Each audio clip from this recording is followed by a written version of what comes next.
Thank you, sir. I just need that acknowledgement that you could hear. Yep. Okay, thanks.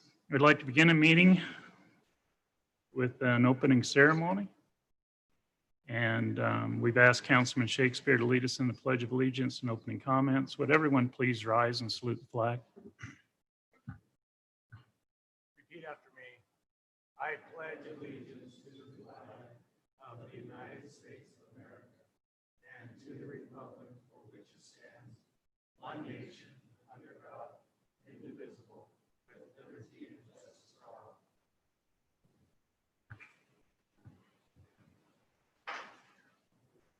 Our Father in heaven, we give thanks this evening to meet as a city, as residents alike, and share this time. We're grateful, Father, for this beautiful city we live in and for the residents therein. And we ask a blessing upon this time, upon our great nation, that peace may prevail, that indeed minds might come together in peace and solve the issues at hand. We ask a blessing upon this meeting, that thy spirit might be with us. And we say these things humbly in the name of thy Son, Jesus Christ. Amen. Amen. Okay, thank you, Ben. I don't know if that echoes my machine or is that you? Guess yours. The guess.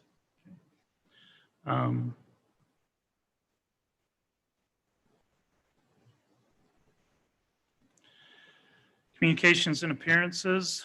Has anyone come tonight to speak on anything that's not on the regular agenda, on the advertised agenda? And I can't see who's in the other room over there. So if you're in the banquet room and you've got to talk to the city about something that's not on the agenda, now's your chance. We'll go ahead and with conflicts and disclosures. Council, is there anything on the agenda tonight that you have a conflict of interest in that you'd like to disclose? Council, just to disclose, the company I work for has done land surveying work for the item. It is number 2, the general plan amendment. We prepared legal descriptions for them.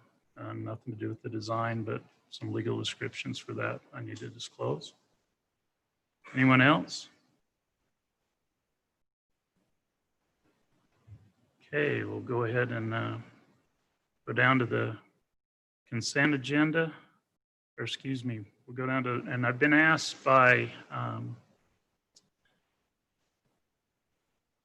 Faye Reber has asked if he could move his item up on the agenda tonight. He has to be in Enterprise to another city council meeting. He's doing double duty. And so with the consent of the council, I'd like to go ahead and go down and before the public hearing, address item C5. Mr. Reber, talking about approving a proposed 10-year residential waste collection agreement between Washington County Special District Number 1 and Republic Services, and the proposed solid waste collection agreement between Washington County Special Service District Number 1 and the city of Santa Clara. Go ahead, sir. Thanks, Mr. Mayor, for moving me up on the agenda. I appreciate that. I apologize to these folks who have to wait maybe a little bit longer for their public hearing. I am the legal counsel for Washington County Special Service District Number 1, better known as the Solid Waste Special Service District. And we are coming to the end of 3 important contracts. One contract is between the district and Republic Waste for garbage collection throughout the county. The other contract is a billing and collection agreement between the district and the city of Santa Clara, whereby the city of Santa Clara will do the billing and collection for solid waste, and then they funnel that money onto the district. And then the third contract is a contract that we entered into 5 years ago for recycling, curbside recycling throughout the county. That agreement was initially entered into between the district and Dixie Waste. And since that time, that contract has been assigned by Dixie Waste to Republic. So what we're doing now, we're proposing now, is to enter into an additional contract with Republic Waste, whereby the basic waste collection services will be extended another 10-year period. We're proposing that along with that, the Republic will also provide these same recycling services that are currently being provided for that same 10-year period. And then we're proposing that the city and the district enter into a billing and collection agreement for the next 10 years, just like we have for the last 10 years. So essentially what we're doing is extending the existing contracts for an additional 10-year period of time. I've passed out to you a little sheet, kind of a summary that summarizes the fee schedule and some of the more important features of those contracts. As you can see there under basic waste collection, it'll be the same weekly collection of basic waste that we have now. That includes 2 containers in the basic cost. Additional containers are also available, but at an additional cost. It also includes weekly collection of bulky waste items. Again, that's the same service that we have now. And then it also includes free dumping at the landfill by residents who have additional waste that they want to haul to the landfill themselves. And again, those are services that are all being provided now that we're just simply extending for the next 10-year period. There is one slight difference in the service for the next 10 years, and that occurs in the definition of bulky waste. In our prior contract, in our current contract rather, the contractor will also pick up waste that's placed out in bags, garbage bags, or tied up in bundles, or placed out in what we call manual containers, garbage cans that you can purchase, for example, from Walmart or Ace Hardware, or some of those kinds of places. In this contract, however, we're eliminating that additional pickup of those manual items for a couple of reasons, well, several reasons. One reason being it's more labor intensive for the contractor and would cost more money to do that. Another reason is for safety reasons. Those bags or bundles sometimes rip. People don't put things out the way they should. And so when the truck driver gets out to pick those things up, the bags will sometimes tear. Items will fall onto him. We're concerned about safety issues there. And then the third reason we're seeking to eliminate that is because of the wind. A lot of times people will place stuff out in containers that aren't tightly enclosed like they ought to be. Sometimes it gets pretty windy, blows waste all over. So for those 3 reasons, what we've done is we've eliminated that additional pickup of bags, bundles, and manual containers. One item, though, that we've carried over into the bulky waste pickup is the seasonal placing out of leaves in bags. So if a resident has bags of leaves that they have raked up and they want to place out, they place that out along with the bulky waste, and those items will be picked up. But other than that change, the services that are now being provided will be extended and be included in this contract. Now, with respect to fees, if you look at how I've designated that there are basically 3 components to the fee for what we call basic waste pickup. The first component is the amount paid to Republic, and you can see currently that amount is $6.70. There's an administrative fee that goes to the district. Currently, that amount is $4.45. So each month, the district sends a billing to Santa Clara for those 2 items, $11.15. And then to that, the city adds an additional administrative fee for the billing and collection. In Santa Clara's case, that fee is $1.20. So that the effective rate right now for just your basic waste pickup is $12.35.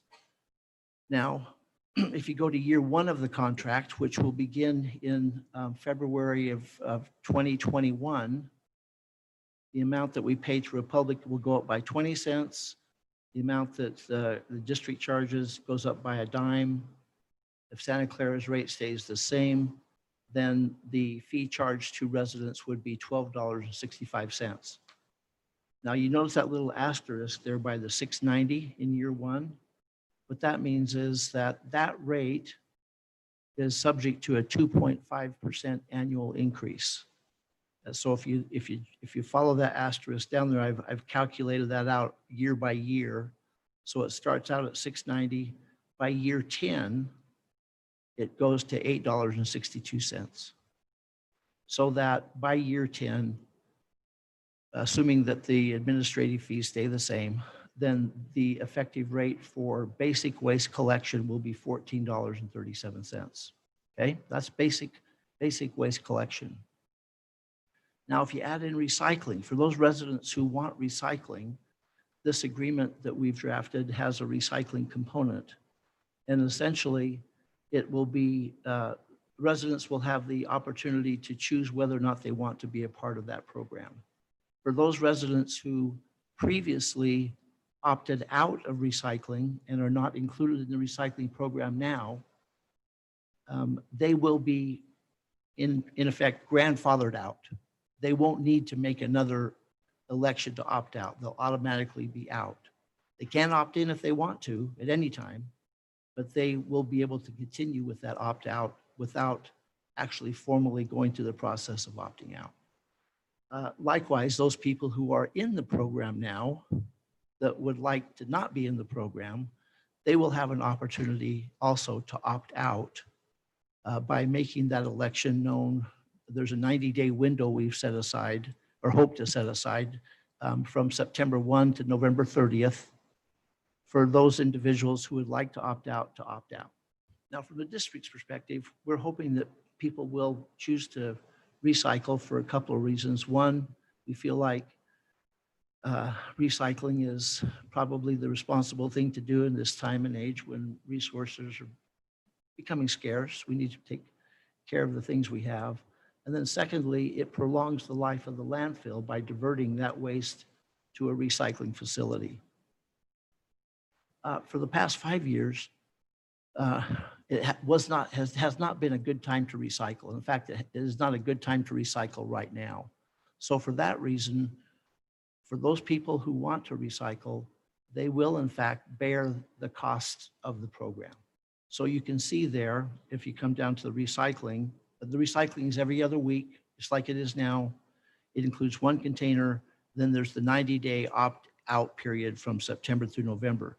The fee, in addition to the basic of $12.35, then there's the recycling fee that's paid to Republic of $2.94, and there's an 18-cent administrative fee that's tacked on by the city. So people pay for recycling right now $15.47. Beginning year one of the agreement, that rate that's paid to Republic goes up to $4.91, assuming that there's a sufficient number of residents that we're able to meet the tier 1 criteria. You see that tier pricing? If more than 50% of the residents in the county are in the recycling program, will qualify for that tier 1 pricing. So that $4.91 there, that's just simply reflective of the tier 1 pricing. Okay. And then again, to that $4.91, there's 18 cents added on by the city. And then the cost of the recycling container is also included at 75 cents per month for each resident. So the beginning year one of the agreement, the recycling, the cost to recycle together with basic trash will be $18.49. That $4.91 that goes to Republic is also subject to a 2.5% annual increase, so that by year 10, that amount goes to $6.13. We have the same 18-cent fee paid or tacked on by the city, and then the 75 cent per can, and that gives you your total rate at year 10 of $21.43. Okay. So this is the kind of information that we'll want to make available to all your residents so that they'll know what the costs are going to be when they determine whether or not they want to be part of the recycling program. And to help the city go through that process, get the word out, so to speak, the district has allocated some funds to assist in that whole process. I think it's like $75,000. And what we'd like to do at some point is meet with all the utility billing personnel and go over how those opt-out rules and regulations would work and how you would apply them to your city. So that's kind of in a nutshell how the recycling program works. It's an opt-out program for those who don't want to be in. The pricing depends on how many residents are part of the program. And there's a 2.5% annual increase to whatever that rate is. And the billing and collection agreement incorporates those opt-out, what we call opt-out rules and guidelines as an Exhibit B. So those are suggestions made by the district so that everybody within the county is on the same page. Now, some communities have wanted to make a few inroads to those. For example, the city of St. George wanted to change some things. And as a district, we don't really care if the city wants to do that. The reason we drafted those rules the way we did is because we wanted to minimize the administrative nightmare the city would have, maybe, of keeping track of who's in and who's out as the contract goes along. But if the city wanted to change some of those rules, then they would be able to do that. So, and the agreement so provides. The agreement says that the rates are subject to Exhibit B or as may be otherwise agreed by the parties. So is there any questions, or that's just kind of a really quick summary of what we're trying to do. What we'd like to see the council do this evening, if you feel comfortable in doing so, is to approve a resolution which approves the district entering into the contract with Republic, and then also approves the city mayor signing the billing and collection agreement. As the mayor alluded to earlier, we're in the process of going around to all the cities and towns in the district to get everyone's unanimous approval. Once we have that, which we think will be in the mid-August, then we'll be able to sign the contract with Republic, sign the contract with the city and town with respect to the billing and collection, and make all and send copies of fully executed agreements to all the cities and towns at that point. Chris, did you get your questions answered before the meeting? Council, any questions for Mr. Reber? I have a couple. Is your tier pricing based on the count? It's based on county participation, correct? I'm sorry? Your tier pricing is based on county participation, not city participation. No, there are basically 4 areas of the county which are not involved in recycling. That's the City of Enterprise, New Harmony, Apple Valley because of their extreme distance, and also the unincorporated areas of the county. So that tier 1 pricing excludes those residences from the calculation. But it's all those who are participating with the solid waste district for this purpose. Yeah, so for purposes of calculating that 51%, it's all the remaining residences within the city, excuse me, the district. And what is the participation right now? Participation rate right now, there's approximately 64,000 residences in the district. And of those 64,000, I think the recycling is at like 52 or 54,000. Okay. So it's pretty substantial. In order for us to not qualify for tier 1 pricing, there would have to be a lot of people opt out because if you take out the county and those other areas, that would bring down to about 52,000 residences that would be included in that mix. So that we'd have to drop down to 26,000 to be less than 50%. If we're at 50 something now, that would mean that 25,000 residences would opt out, which would send a pretty clear signal, by the way, as to what residences wanted to do. I might mention that the contract also provides that during the 10 years, there's various times when we can, if the recycling program is not effective, if the market's not there, that we can eliminate the program. So we're not going to be locked in for 10 years. What do those residents who opt out do with their recycled waste? If they want to recycle, the district still has the binnies placed throughout the counties at various locations. I don't know where one is. Is there one in here in Santa Clara area? Up by Goober Park, isn't it? Yeah. We'll still have the binny program so that people who want to recycle but not be part of the curbside recycling, they can take those items to those binnies. Wendell, you're on the board. Any? No, question I have, how soon will we get the information as far as opting out? Will it be sent out by the cities to the people on a letter, or how will that happen? Yeah, mainly the real burden for determining who's in and who's out will be the city's burden, just like it was the last time. However, again, the city, the district rather, has allocated funds to help the city get the word out to individuals. And that's why I'm suggesting that we have a meeting between the district and all the cities together to talk about those kinds of issues. How do we get the word out? How are we going to keep track of who's in and who's out? All of those kinds of issues. Any other questions? Ben, Jarrett, did you have any questions? Okay. Good. Mr. Rubber, who was our point of contact at the district to work on coordinating that effort of meeting? You might have heard that our district manager just resigned about a month or so ago. So we're in the process now of looking for a new manager. We hope to have a new manager in place by mid-August, maybe, or early September.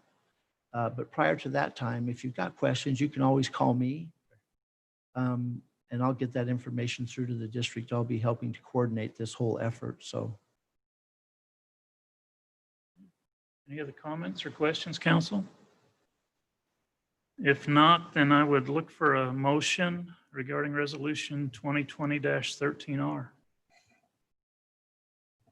I'll make that motion of approval for the resolution 2020-13R as discussed by Reber.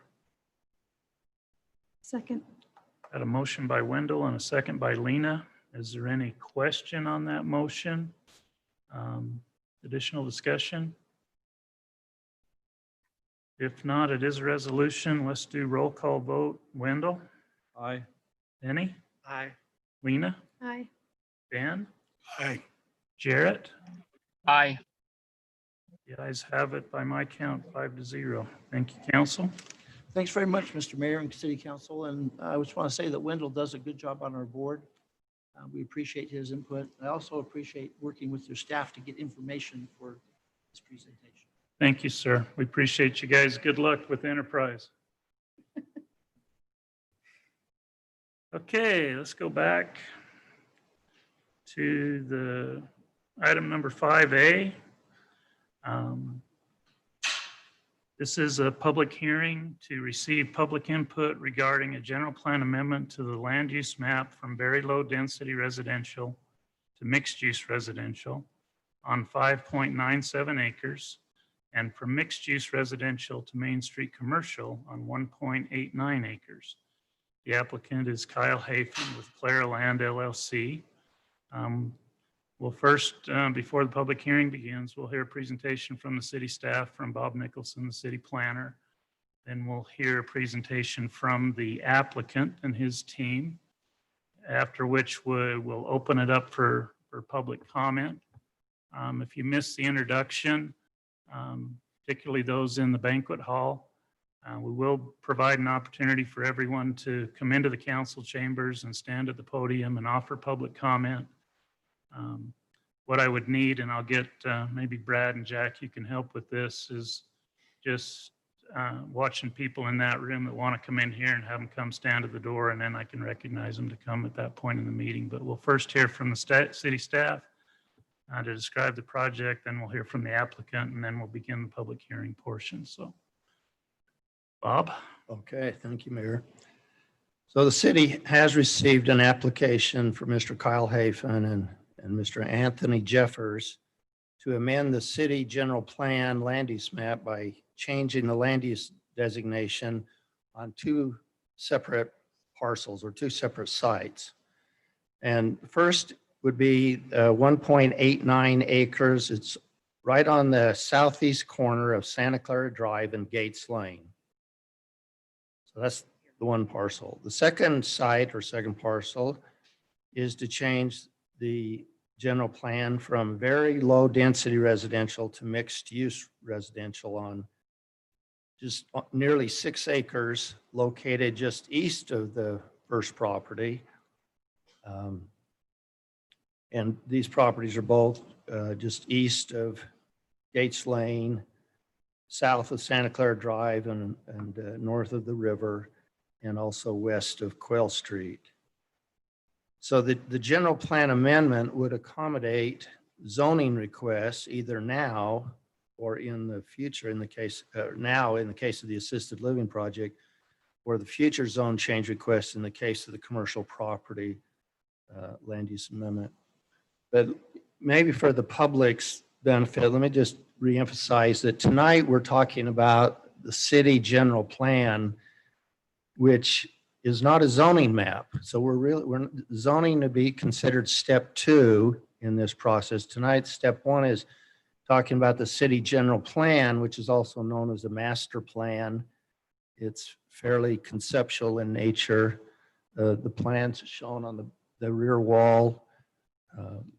There's a document that was produced back in 2014, 2015, Santa Clara General Plan. So that's the topic tonight. And it's, even though we do have an applicant that step 1, the general plan could lead to a zoning change for the assisted living project on the 6 acres. So this, nearly all of this property today is zoned residential agriculture, which is the RA zone, half-acre lots. And there's also a little sliver of R110, single-family 10,000 square foot lots, right on the corner of Gates Lane and Santa Clara Drive. The primary street frontage for the subject parcels is along Gates Lane and the proposed Benelli Drive. Benelli Drive would parallel the Santa Clara River, just on the north side. So again, let me just briefly mention that the corner property, the 1.89 acres proposed for commercial, in the general plan, would call it Main Street Commercial on the corner of Gates Lane and Santa Clara Drive, is for future development. Right now, the applicants don't have an immediate development proposal, but this designation on the city master plan could lead to a zone change in the future for commercial. The second parcel then under consideration is the 5.97, almost 6 acres, which is proposed for mixed use residential to allow for the assisted living facility with a total of 110 units, which consists of independent living units with 1 and 2 bedrooms, assisted senior living, and memory care units. So the 110 total units would contain approximately 130 total beds. Primary access to this property, the assisted living complex, would be from Gates Lane and Benelli Drive. And Benelli Drive would extend to Quail Street and eventually over to Chapel Street. So it would have circulation from both Gates Lane and from Chapel Street eventually. So this property is in the general plan, and the general plan is divided into sub areas, and this is part of what they call the historic downtown core. On the general plan, it's page 36 and 37. Let me just mention a little bit about some of the objectives of the historic downtown core. It says the area objective is to continue to strengthen the town core, i.e. density incentives, mixed use, infill, as a vibrant residential, cultural, and commercial center, but reserve its historic character and scale, i.e. 2 to 3 story buildings. And then To implement that objective, there are 7 policies that are listed in the general plan. I won't go through all of them, but let me just read the first one in there. Policy 4.1 says the city encourages sensitive future development in the historic downtown core that increases the variety of businesses and residential uses in ways that complement and protect our important historic resources. So that was policy number 1 out of 7.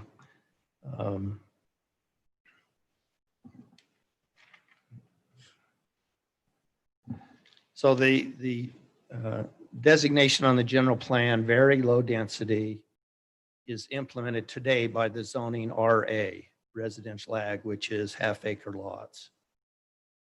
And that's the way nearly all this property today is zoned that way. RA zone, again, the minimum 1.5 acre lots.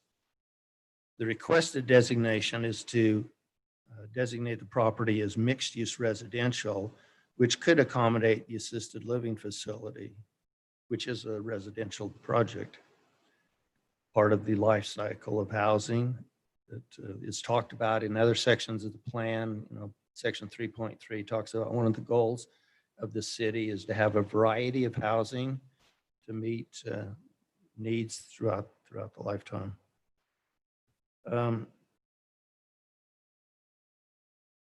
In fact, I'll just read it. It says the mixed-use residential, and this is the definition out of the general plan, says this area is described as mostly residential in the form of townhomes, multi-unit buildings, but also other uses such as small lot homes, small retail stores, coffee shops, and offices at intersections with collector streets.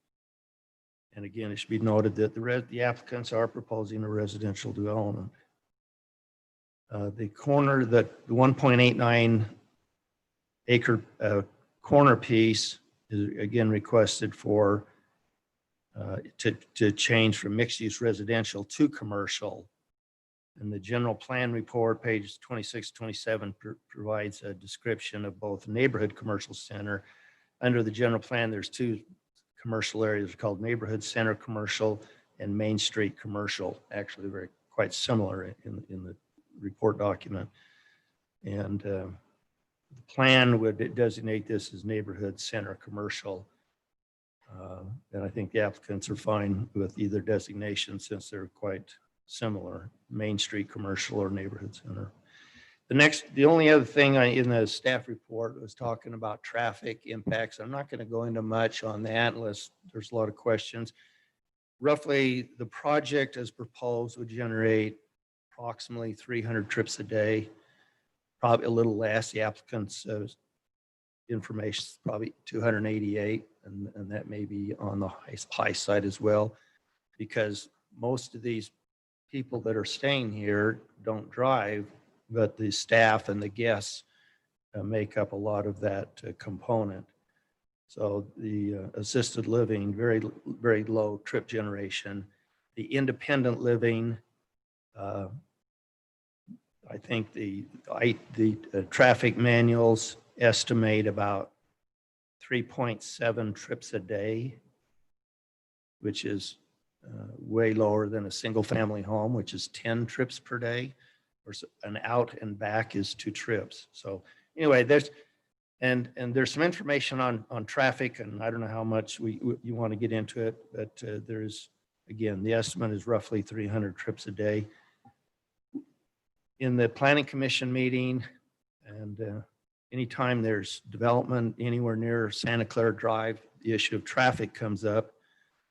But in reality, the city could implement a moratorium on no building in Santa Clara henceforth. Traffic on Santa Clara Drive would grow every week because there is so much vacant and developable property out to the west in Ivans and further, that a lot of that traffic will be coming down Santa Clara Drive. And I think most people understand that. So the goal, the challenge is not to try and limit traffic, but it's going to be to manage it and find alternative avenues such as Pioneer Parkway and other streets that can handle this growing demand. So anyway, the Planning Commission recommends approval of these requests of this request to amend the general plan. And I don't know if you have questions. That's all I have at this point. Council, any questions for the staff? I guess I'm confused about your traffic study. If we've got 6 acres that's low density, that's 12 lots. And if they travel 10 trips a day, that's 120 trips a day. You're proposing 18 units per acre, which is 108 units at 3 trips a day, which is 324 trips, which is 3 times what the density would require now. Well, yeah, I didn't really analyze the traffic from the basic current RA zone necessarily that, and you know, Danny, you're probably right. The estimate under the ITE manual, the applicants come in at 288 trips a day, staff just over 300. That's the ballpark in the estimate from, if you look at the trip generation Bible, which is called the ITE manual, which is based their results on hundreds of Well, I just used the sites. numbers you gave me. I didn't Well, change any of the numbers. okay, so I guess to clarify it, the estimated from their project is approximately 300. It might be a little less, I don't know. A single family home under the manual, ITE manual, estimates 10 trips per day for a single family home. Right. So I don't know, does that help or? That's what I used for calculation. And I guess the point being is that, you know, I mean, Santa Clara Drive is going to get busier and busier, you know, with or without this project, because there's a lot of other things that contribute to traffic on Santa Clara Drive. Other questions, council, for the staff? Okay, the applicant. I'd like to hear a presentation from the applicant and ask if Kyle, when you come up, if you'd introduce the applicant team as part of that presentation.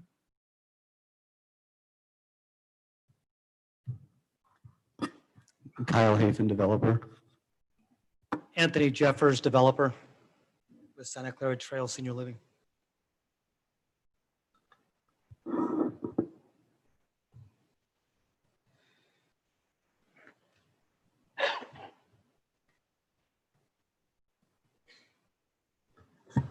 Mayor and members of council, what we're going to do is we're going to go through some slides, very similar to the slides that we have presented in previous meetings. But again, just to demonstrate and illustrate the project and traffic flow and accessibility and things of that nature, just for clarification again for tonight's meeting. This first slide shows the actual project looking from the south of the actual river, looking due north. It gives you the sense of the overall 7-acre parcel. The main point of this particular rendering is that we have looked at the roof line and have really focused on the architectural design elements to break up the elevation to allow for a good scenic view of the property from the south. This is the actual site plan that Bob had actually discussed and shown. What we want to highlight on here is if you look at this site plan and you look at the yellow portion, which is the memory care to the far east along Quail, that is a single-story building that is dedicated just for memory care. We're looking at 20 units, and memory care patients do not drive. They do not leave the facility. Therefore, the 20 units should not be considered in the calculation of the traffic study because those folks will never be leaving the premises. They will have visitors on occasion. They will have staff, but those staff also assist with the overall project itself, and they're not just isolated for that memory care. The blue building, now as we moved to the left here and moving to the west, that is a 2-story, 50-unit assisted living. The patients that are going to be in this building normally require some assistance. Not all of those 50 people will own vehicles and or drive, and not all of those 50 residents will actually leave the premises. So when you look at that calculation of those 50 units, that number does need to be handicapped because not all of those patients or residents will actually be leaving the facility because of the same reasons. I know for specificity, my dad, the year before he passed away, he actually handed me the car keys to his car, and he never left our home and never drove for the last year of his life. And this is a man who served in the military for 22 years and drove tanks and flew in helicopters and Cobra helicopters and things of that nature. And for the last year of his life, never drove and never left the facility unless we took him somewhere via wheelchair or via a vehicle. The pink building in the center of the site plan, that is a single-story support building. What this is this is administration. It is also including the dining area and the kitchen and laundry and things of that nature, which is all the services required to support a facility like this and support the residents in the facility. So everything in pink is a single-story building, and that is all support space to support the entire project. Again, that space has no residents. It's just simply, a kitchen and dining area and administrative staff. So again, there's no visitors per se coming specifically to that unless you're coming to see a patient. And there's no residents that live in that space, but they do use it as far as common space area. The two buildings to the left of that or to the west, those are the two-story independent living. And again, even for those folks that might be independent, they may not own a vehicle and they may not drive and leave the premises. And when you look at the demographics for senior living, most senior living folks do not like to leave 2 or 3 times a day because just from an energy standpoint, it's too exhausting for senior folks to leave that often every single day. So what you find is as they plan their week and their time, they usually pick a particular day, like Tuesdays, I'm going to go to the grocery store. On Wednesdays, I'm going to go to the doctor and do my checkups. And then I want to stay at the premises the rest of the week simply because of the time and energy it takes and what's involved for a senior to get dressed and get ready, leave the premise, go take care of their business throughout the day, and then come back home. We do provide that for them. And then again, up in the upper corner there, we've got a little half-acre piece that we're looking for some additional units as well.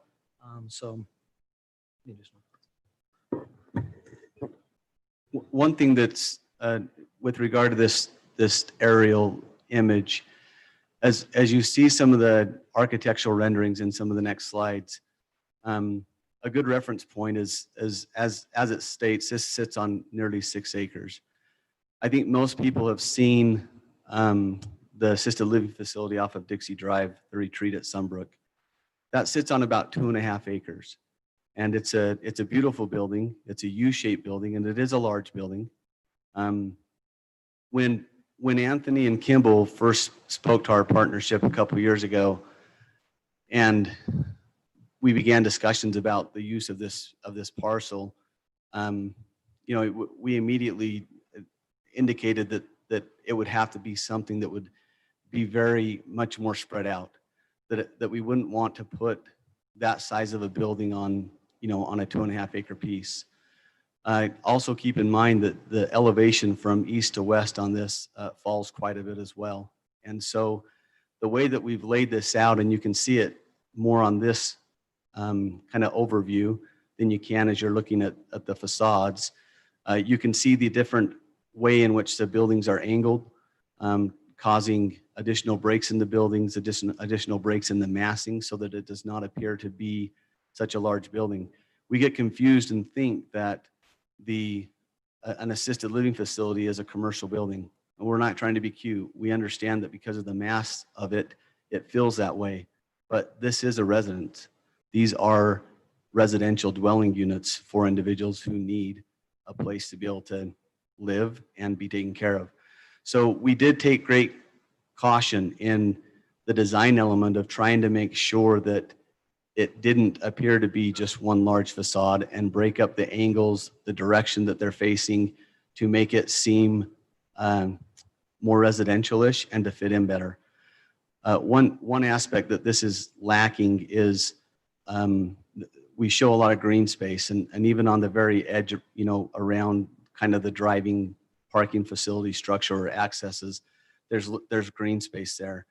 One of the ways, and we'll show some slides of this later on, that this type of a product fits really well and blends and transitions into what we consider genuine or more regular residential units, is done by screening with vegetation, with landscaping, with trees, and helping to break up the different sizes of buildings to better fit in with what Santa Clara might look like.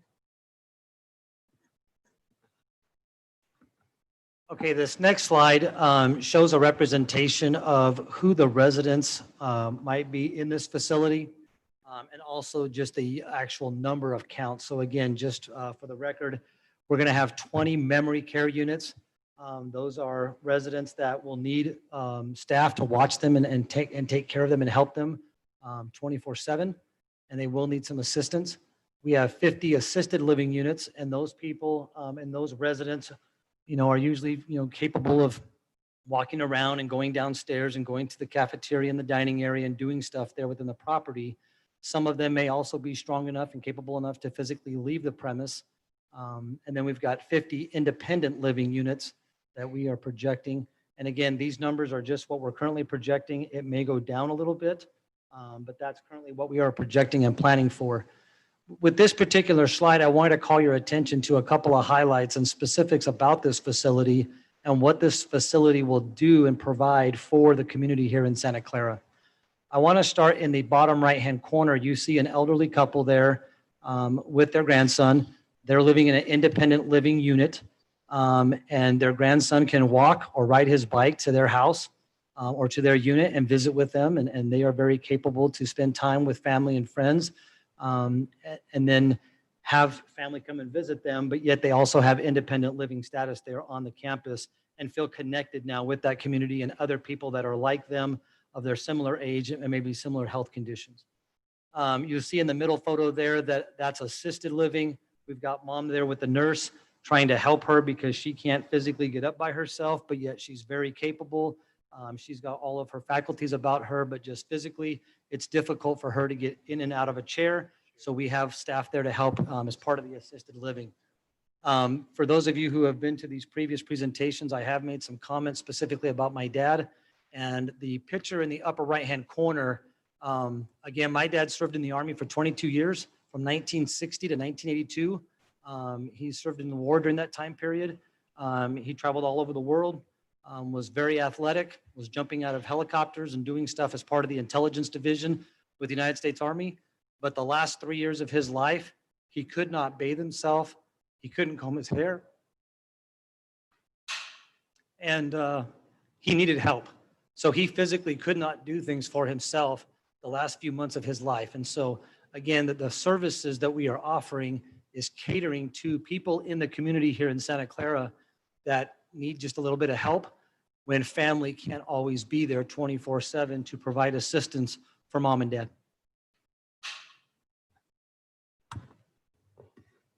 Give us just a moment. I just informed that we can join a Zoom meeting so that the screen can be shared with more of the public and those who are participating online. Yes.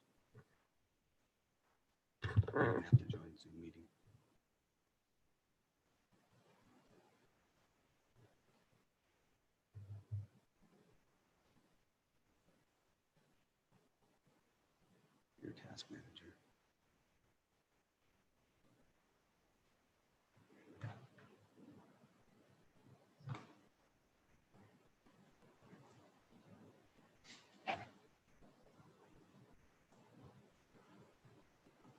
You just-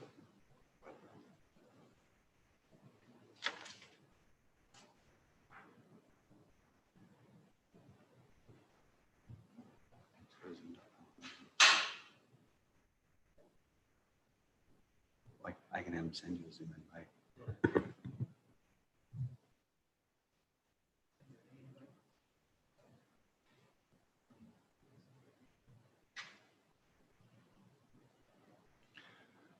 We're working to get the technical difficulties to where the people in the banquet room would be able to see the slides real time. And so appreciate your patience while we, staff takes care of that.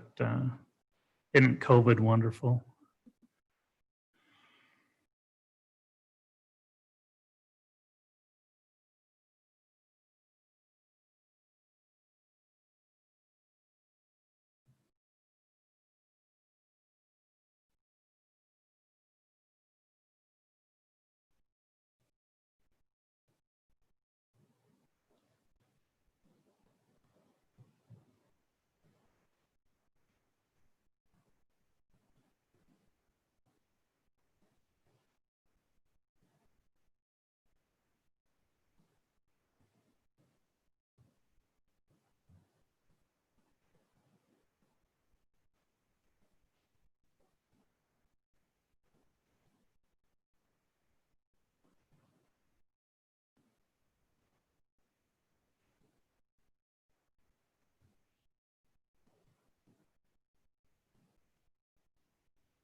We need screen share. Not allowing you to share this. You got to plug back in his. MacBook.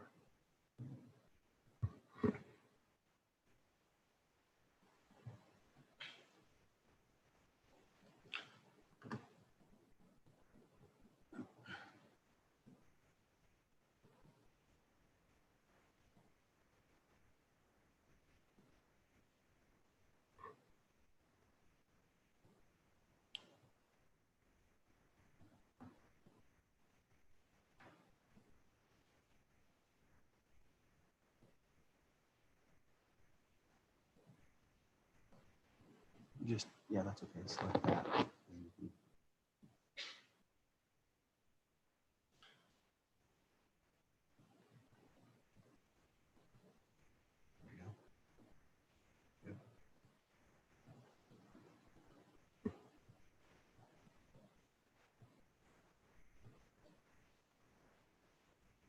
Do you want us to just continue where we're at, or Is it up in there?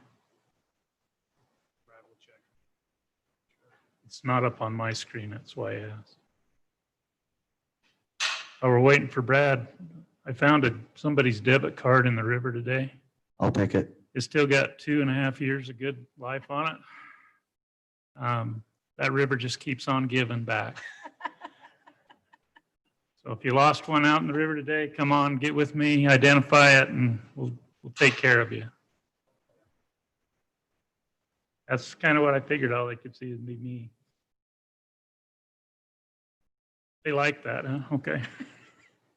I don't have a lot of one-liners though, so these guys got to get technology fixed.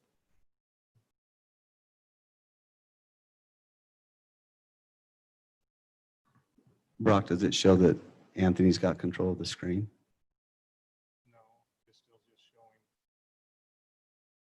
the 4 participants in.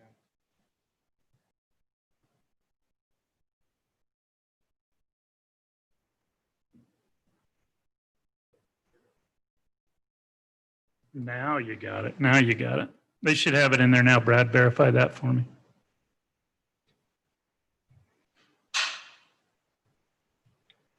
Jarrett says we're good. He gave a thumbs up. Jared's got it. Okay, go ahead, Kyle. Just continue on then.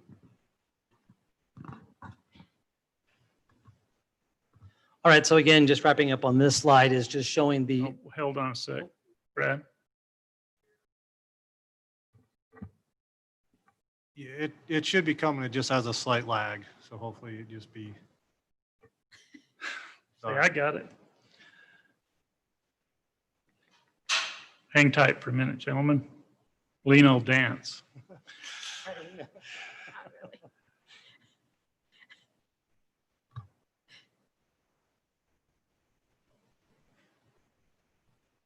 Okay, all right. Thank you, everyone. thank you. Appreciate your patience. Okay, so again, just to wrap up with this slide is just focusing on the number of units that we are planning and proposing is the 20 memory care units, wherein those residents do not leave the facility. 50 assisted living units, where only a portion of those residents will actually be leaving the premises. And then we've got the 50 independent living. And they all have different needs. And what we're really doing here is we're preparing for the future care needs of the residents of Santa Clara and the surrounding area, that when they get to that stage where they do need some help or some assistance, that it is a transition period from where they might be today and the help and the assistance that they're going to need next year or 5 years or 10 years down the road as they transition through life.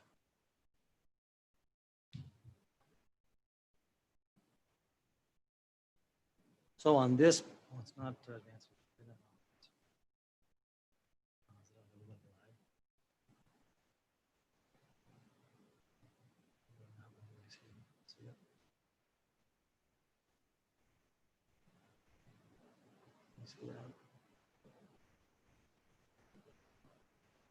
All right, Mayor, just a minute. We've got some technical difficulties again here with the slideshow. It's not advancing.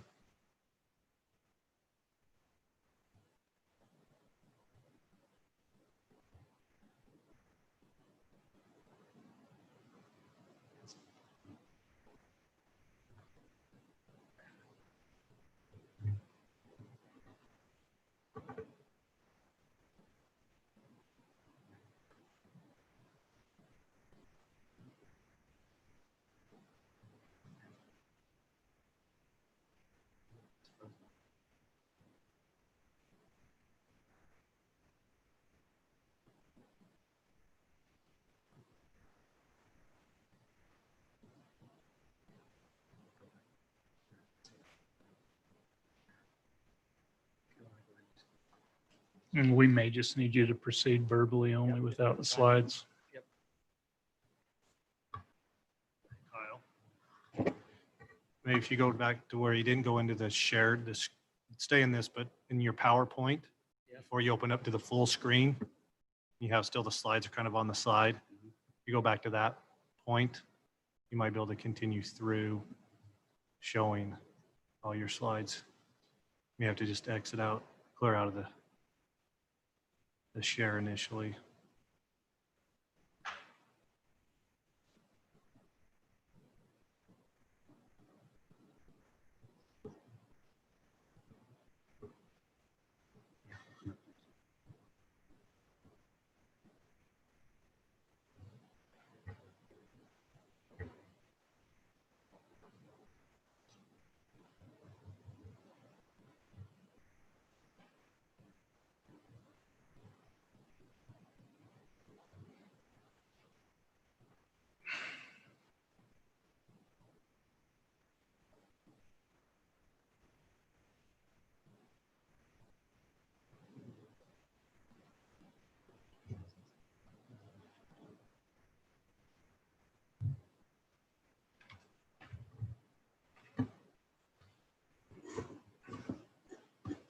Okay, as we're having some technical difficulty here, we do have a printed copy so that we can keep moving just out of respect for time.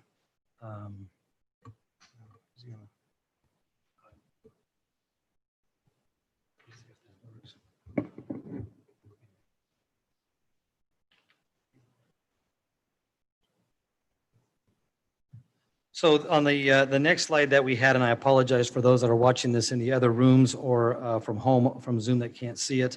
But the next slide that we had is in regards to the general plan amendment and the rezone.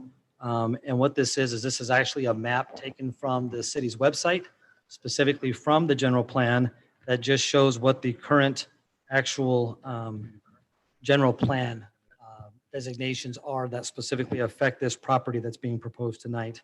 And as Bob mentioned earlier, this is right there on the corner of Santa Clara Trail, and Gates Lane is the mixed-use residential with also open space and very low density residential that occupy the entire property that was shown earlier. The renderings are what we're really looking for.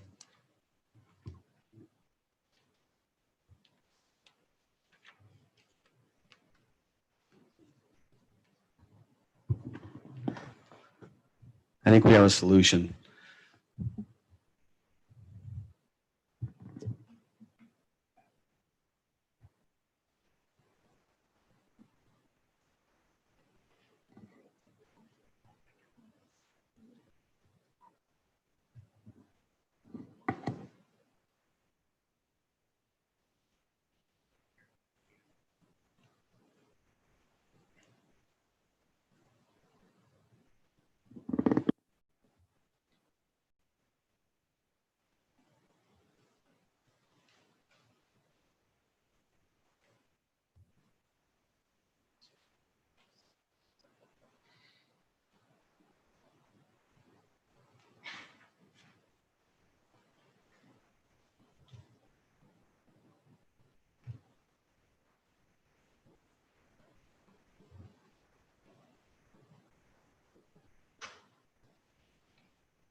Guys, another minute or so, and then we've got to move on.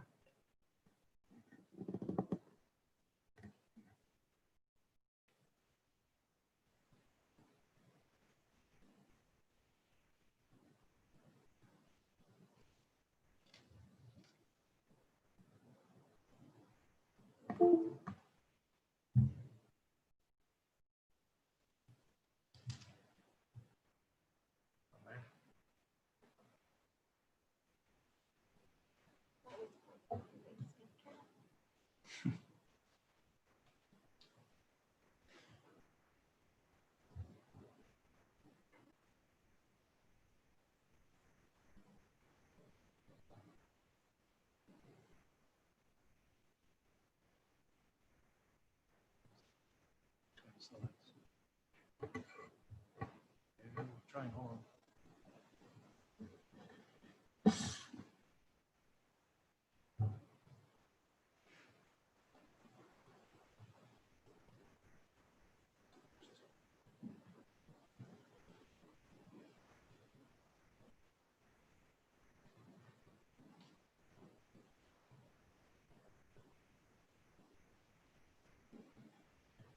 Can they see that, Brad? Check and see if that they can see that screen.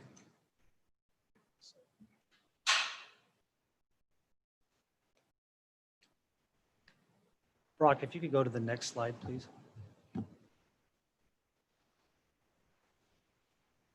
Yep, the next one. Yep, that was the one we just discussed. So if you can leave it there for just a minute, Brock. Yep. Thank you.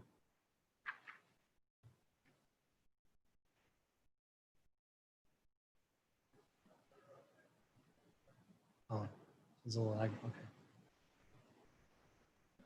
All right. So again, for those that are in the other rooms and those that might be watching from home or from other places, the slide that we currently have up is just showing the general plan amendment that was pulled directly from the city's website of what the current plan is now. And as you look at that general plan and you look at the coloring of the site is outlined in red, which is the entire property. And you'll see that it's how it's colored and designated based on the current use as was outlined previously by Bob in the planning report. Next slide. So we wanted to show some of the renderings that we had started with a couple months ago. And as we've shared these, there's been a lot of feedback. And our team has taken that feedback to heart. And we're trying to find ways to break up the elevations and just focus on, the massing of space and how that looks and feels, and really just softening it up to where it looks and feels like a residential home, because that's exactly what it is. It is a home for our loved ones who need some assistance in the latter transition of their life. Next slide, please.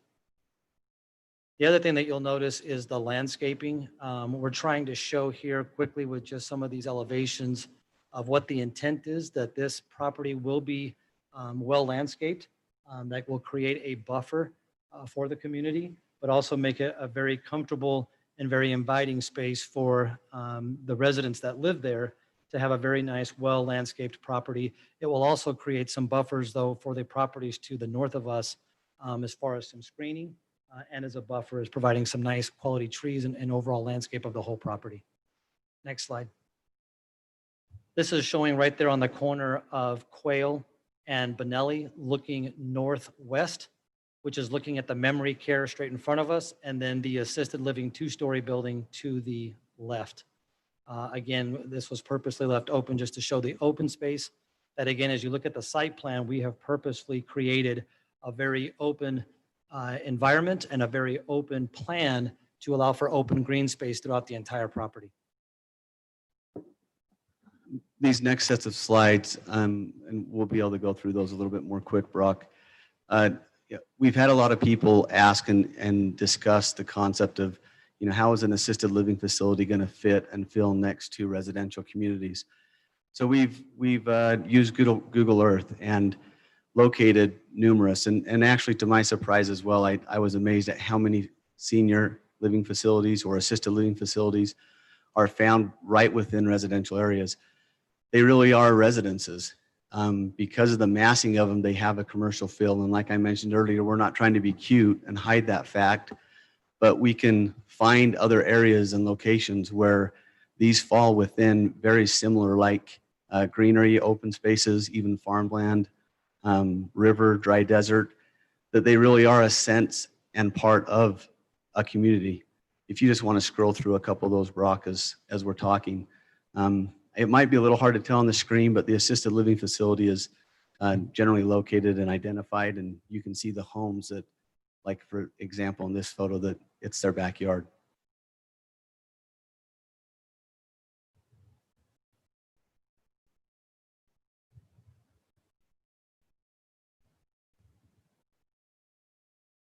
This is another really good example. The homes to the right of the screen, you can tell have been there longer. The development to the left or more to the middle is more current, newer development.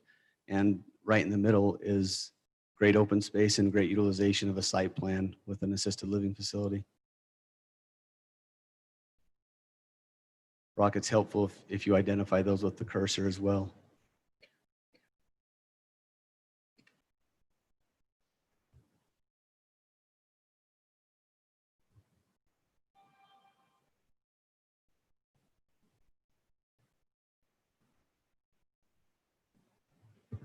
Yeah, and the main purpose of these aerial photos is just to show how these senior living facilities complement the neighborhood and the community around it, and how well they fit in.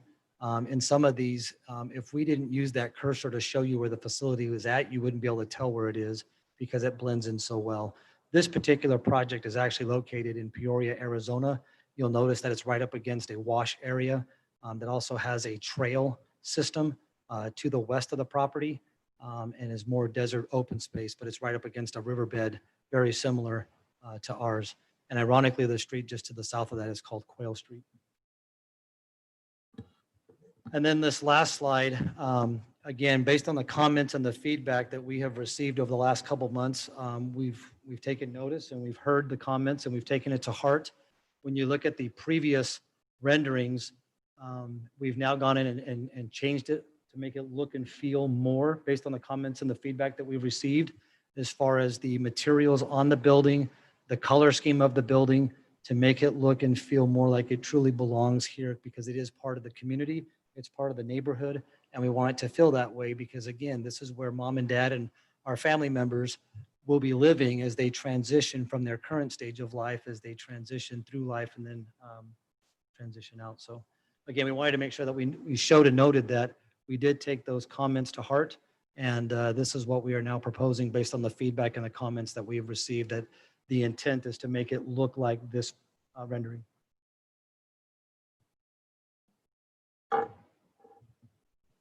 Okay. Thank you, gentlemen. Any questions for the applicant, counsel? I've got a question. You've shown renderings from the south, from the riverside. Do you have any renderings from the north, from the residential side at all? Most of the renderings or images that would be looking at would be from people's backyards. Is that what you're asking? Yes. No, we don't have any of that yet. Architecturally, in order to accomplish that, we do have a lot of people, councilmen, that ask, what's it going to look like? And it's very timely and very costly to get something that's going to show exactly what that might look like without knowing if it's even something that's feasible, without having the proper zoning and application and approval processes. So we appreciate that comment. The best answer that I think we could give at this time would be that, what we do and how we architecturally show the front of the buildings is not going to be identical to that of the back.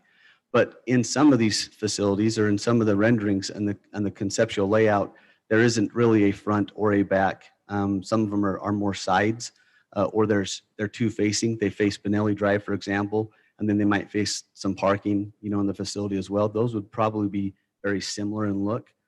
The back won't be as aesthetically pleasing, generally speaking, but the color concepts and the screening and vegetation that we'll do will be very, very overdone in the back. So the rendering in the back would be a lot more treescape visual than actual building visuals.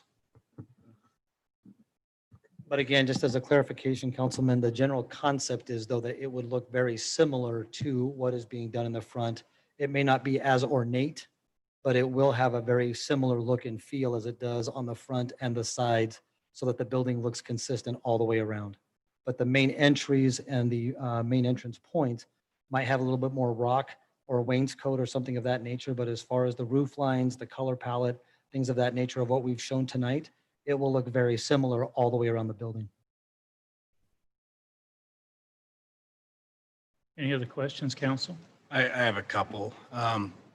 Approximate square footage of the total project. We're about 118,000 square feet.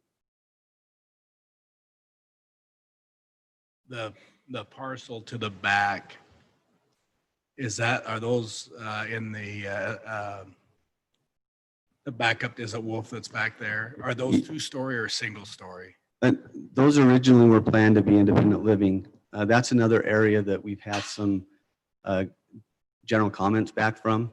And in looking at the memory care area is sensitive, and it needs to be very well secured and protected. As you try to develop and put together a conceptual plan, you're really trying to utilize and create space utilization. You're taking building masses and sizes and trying to identify what it might lay out and feel like on a parcel.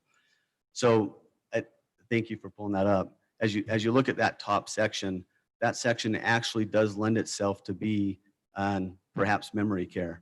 And memory care facilities are generally going to be a 1-story facility. The reason I asked, it was colored the same as a 2-story. Yes. So originally, I wasn't Yeah, sure. I no. know we talked about that. yeah, originally that was going to just be additional independent living. And again, a lot of this is conceptual. We're putting our best foot forward as we try to develop and plan. And as we listen to the public and get feedback and hear some concerns or different things, we try to adapt and change where we can. Sometimes we can't. We can't do everything. We're not going to please everyone. But that is something that was been brought to our attention, and that is a direction that we plan to go at this point. The the grade from the right side, from the east side of the property where the dark green is substantially higher and then it moves to the west. Does the elevations, the original elevation or the rendering kind of reflect that? It does. So if you look at this site plan where that blue building is, the west elevation of that building is right at where the property drops off, and it drops off about 6 feet. So when you look at the elevation, and Brock, if you can go up one slide to that one, when you look at that rendering and you look on the right-hand side, you see that two-story building, and it may appear as though that building is much larger. Part of that is a visual play on your eyes because the site is actually 6 foot higher at that location. So there is a drop off on the topography of the site at that location. On the conceptual layout, that was one of the elements that I was trying to convey, is that there are multiple different elevations, not just because we're choosing to break it up with 1 story as opposed to 2 story, but because the site itself has different elevations as well as different angles. Instead of one straight building that would, line Benelli, these are all angled at different, nothing is all the same. But the angles that we've used helps break up the building mass appearance to blend in and fit better with what we feel would fit with Santa Clara. And Brock, if you can go to the next slide for just a second to add that too, is that when you look at the site layout, you'll notice that this site has a very sharp angle that comes down in the middle. It's very difficult to put a square or rectangular building right there where the site comes together. So as we work with our design team is trying to go figure out how do we maximize and utilize the site and still meet the requirements of the planning and zoning as far as open space requirements, landscape requirements, accessibility requirements for public safety and life safety with the fire department. It did create some challenges, but this is what our team came up with that we felt was the best utilization of that site because of some of the current conditions the site presents itself for the project. So Kyle, can I clarify? This is more a zoning issue, not really general plan, but since we've kind of gone down the rabbit hole, those 2-story buildings on the west side, if you were to look at those from Santa Clara Drive, the roof pitches, I understand you've got homes in front, trees in the back, Mhm. and then the parcel. The roof pitches that you will see from Santa Clara Drive will be similar to those on Santa Clara Drive because of the reduction in the elevation. Yeah, I mean, I would guess they would probably be a little bit even lower, but yes, it would appear as a 1-story building from Santa Clara Drive. Councilwoman, just for clarification, yes, when you look at the topography of the site and that roof line, Santa Clara Drive does sit up quite a bit higher. And as you turn and go south off of Santa Clara Drive onto Gates Lane, you drop down quite a bit as you go from Santa Clara down towards the bridge. So when you look at that particular building and that elevation line, that roof line will look lower than what it may appear in this elevation, but be more consistent with where you're at up on Santa Clara Drive and looking over, it'll sit lower. And I would assume that probably for you, Brad, that trail would continue right along the river there, maybe. That is correct. So again, with the current improvements that are already there from Chapel towards the bridge, that we're going to continue that, and that trail will continue, the walkway, all the improvements that we currently have designed and approved, we will then continue those all the way to Gates Lane. Brock, if you can go to the site plan on the next slide, please, for a second. I believe that actually shows that. So if you look at this, you'll actually see on the bottom of the site in gray, you actually see Benelli and you see the connection of the road improvements from Gates Lane there by the pink property line there, and you'll see it in dark gray. And then it continues all the way down Benelli to Quail. And then from Quail, it continues down towards Chapel so that those improvements can be consistent. And again, to allow for easy access and easy flow of traffic, but also for public safety.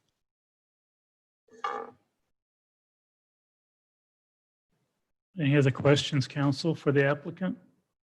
Jarrett, did you have any questions? Okay. I had one question that came out in the town meeting we had, I think on the 8th. There was some question about access to your property. You have access on Gates Lane, but from Chapel Street and from Quail, do you have access?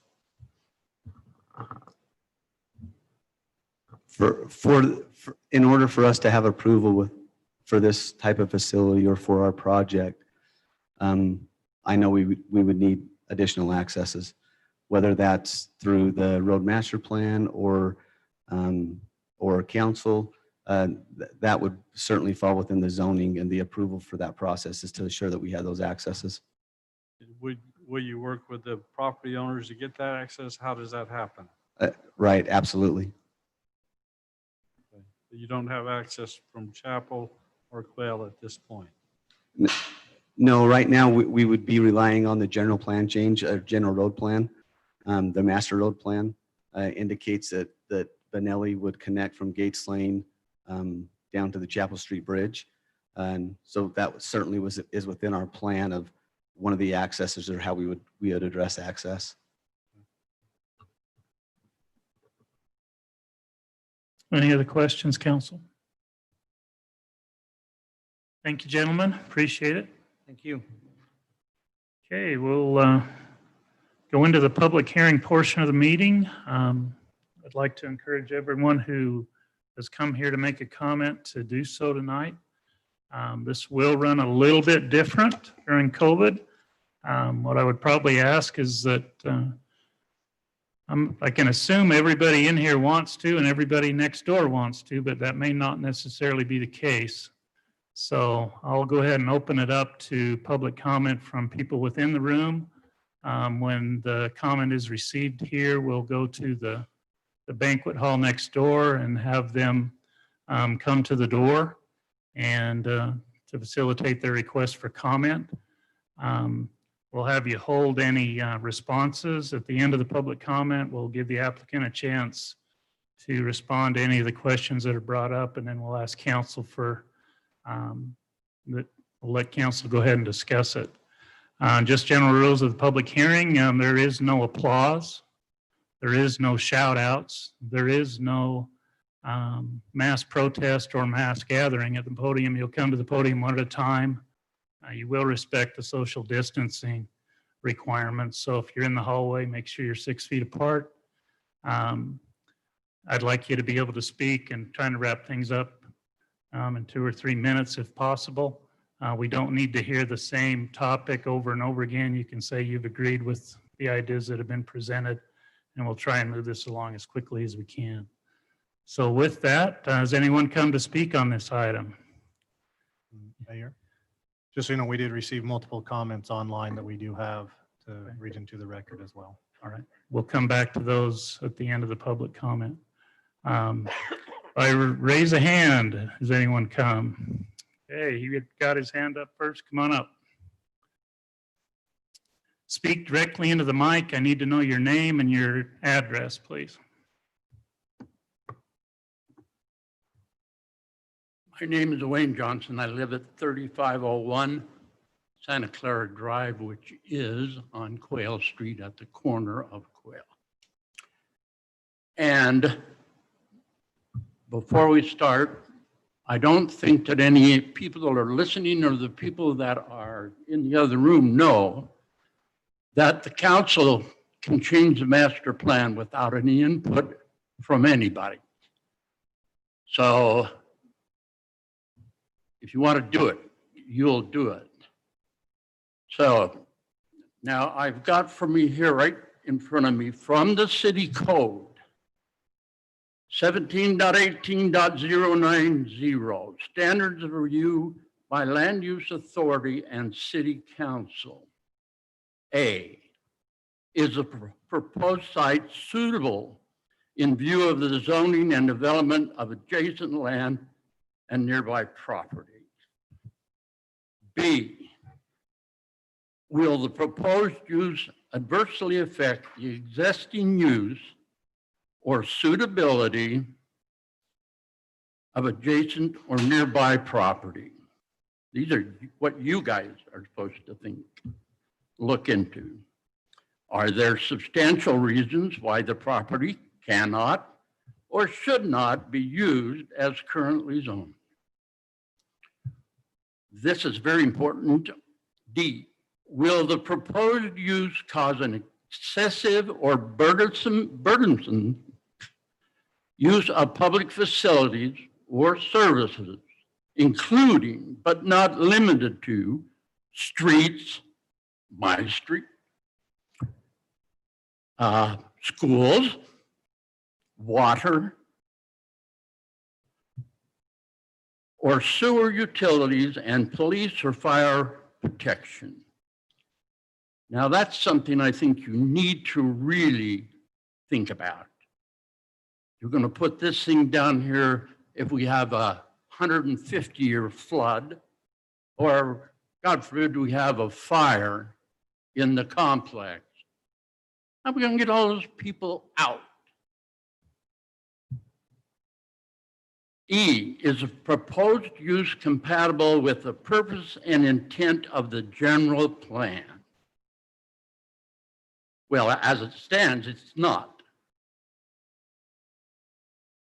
And if you change the master plan to give it the capability, sounds to me a little shady. Will the use be consistent with the purpose and intent of the proposed zoning? Now, I have a question. Is a parcel zoned multi-use? Is it a historical multi-use? Anybody know?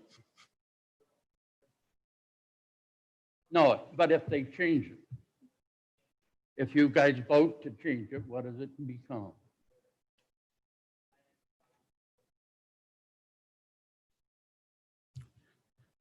Is the proposed use supported by new or changing conditions not anticipated by the general plan? We shouldn't even be here. We just shouldn't be here. This is strictly a scam to try and get Mr. Hafen and his associates a chance to make a lot of money. What does this do for the city? What does the city get out of this? We get roads, which we'll have to maintain. We'll get increased traffic, not just, everybody talks about Santa Clara Drive. How about Chapel? We got that great big development going in behind that. That's going to be feeding down Chapel. How about Quail? How about, you people know what Quail's like. Go from 5 trips a day to 200 or 300. That's not what it's supposed to be.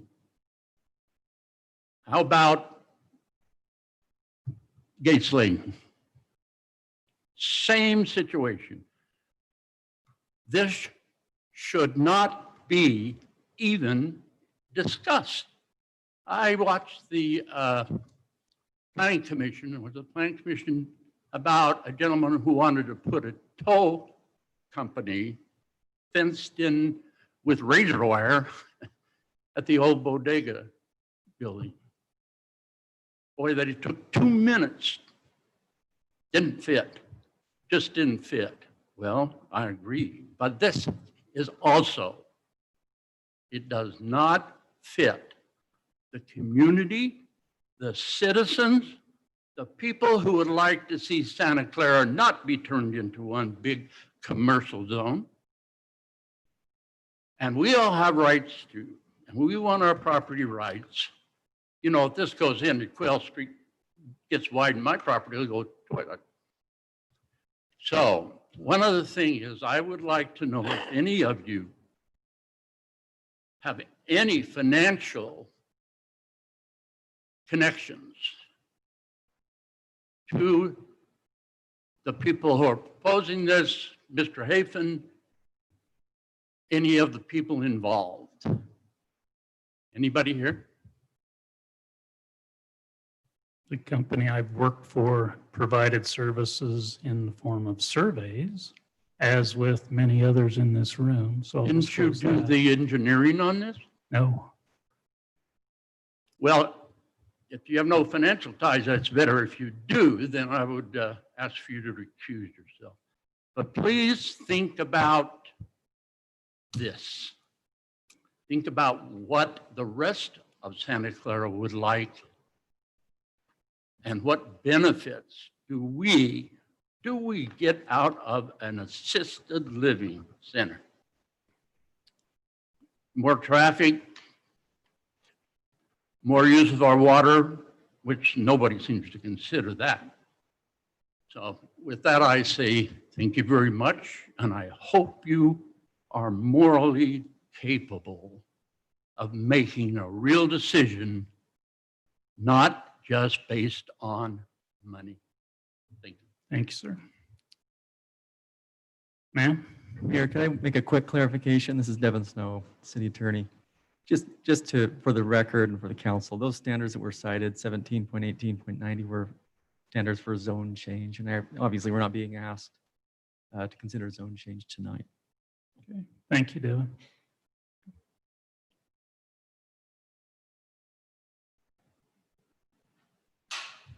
Hi, my name is Luana Hafen. I live at 1371 Quail Street.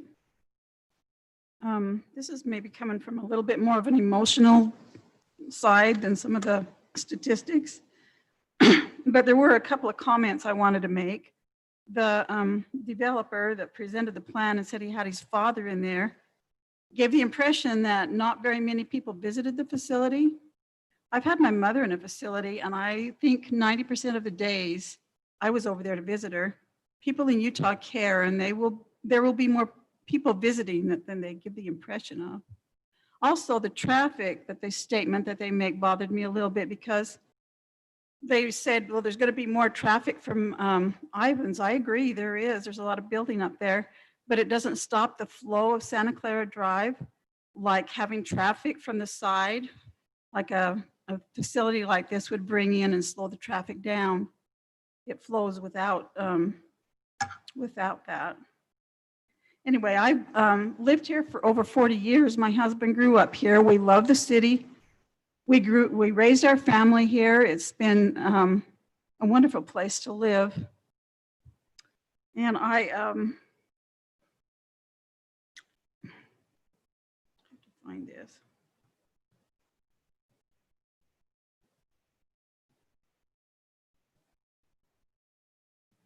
I can't.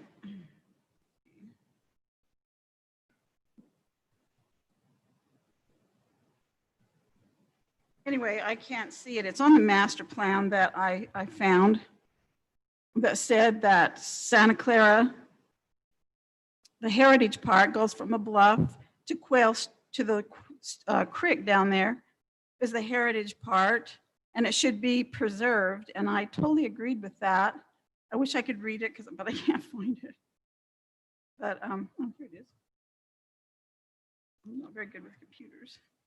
It said Santa Clara Historic Downtown Core includes the area from Bluff, the river from the East Gateway suburbia to where Santa Clara Drive climbs up out of the valley toward Ivans. The downtown with its historic buildings and settlement patterns has a characteristic that makes it truly unique in the region. This identity is an asset for attracting and keeping residences. And I totally agree with that. It's been a beautiful place, and I don't, as much as I would like to see the people who own the property make a profit off of it, maybe with homes, I don't think it should go from low density to high density, no matter how much they like to make this facility sound nice, and I'm sure it is. It's still a business with high density in a little valley that doesn't have a lot of room and a lot of street coverage. It also said on here that the core should have vibrant arts, culture, and entertainment district. It wants small businesses. That this doesn't seem to fit in with the master plan that they have. It said a large portion of suburbia will retain its low density character. And I personally think it should. People have put a lot of money with the hills and the developments over there for their homes, and to live in a high density facility with that much traffic in that, I don't think anybody expected that to happen. I don't wish the owner of the property any ill will. I would like to see him make money on the project, but I wish they could do it within the guidelines that the city has already had with their master plan to keep it low density. Anyway, thank you. Thank you, Mrs. Hafen. Keith, I can see you chomping at the bit.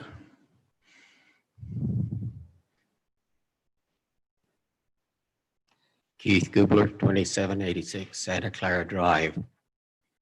I have some real concerns. I and my brothers own the vacant lot that was behind my mother's house next to Johnson's on Quail Street. I see not only traffic down Quail Street, if you force it through there, being a problem. It'll cause a drop in property value, I think, for those of us on Quail Street. You're going to find that it's going to make a great big change to that neighborhood. You'll have a lot of traffic going in and out of there, as well as on a Santa Clara Drive. I can see problems with drainage problems and for water, not only in the creek, but the other. I think that some of them studies have been done and are flawed. And if you don't believe so, see what happened out here when the dam broke here. And go take a look at the washover on me. On August 11th, 2018, the wash had come off of the property where they put the road over to the hill, overflowed the road and took gravel out there. The night my wife died, I was over there trying to get rocks out of off that road so that other people didn't damage their vehicles. And I think there's some real flaws in some of the studies that have been done. And having it down that close to that creek, I've seen too many large floods down there. I don't care how that's rip-wrapped right now. I do not feel like it'll carry the load if we get a big flood someday. And then we will have a very big problem there.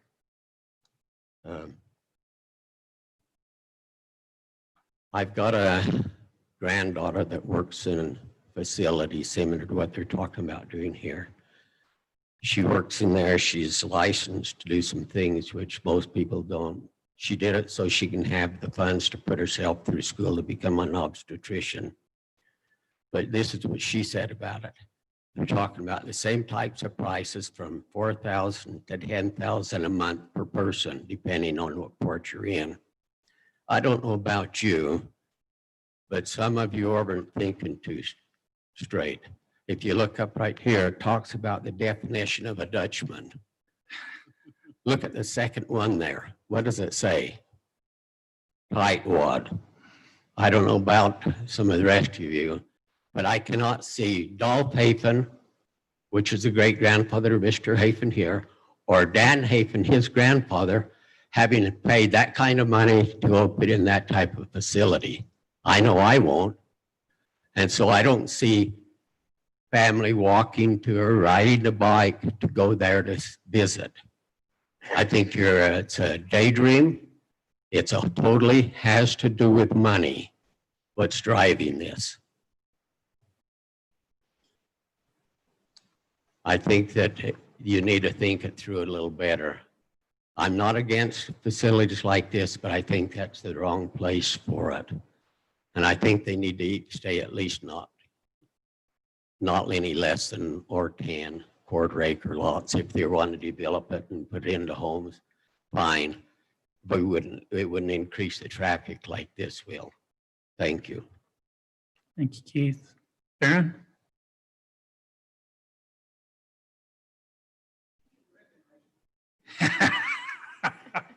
It's the hair. Oh, well, that's how I recognize you. My name is Baron Levitt. I live on 1394 Quail Street. So I thought I'd better get in line with the rest of them. Well, a couple of things. I think you should keep it low density. Single homes like the rest of the surrounding area. Half acre makes a lot of sense to me.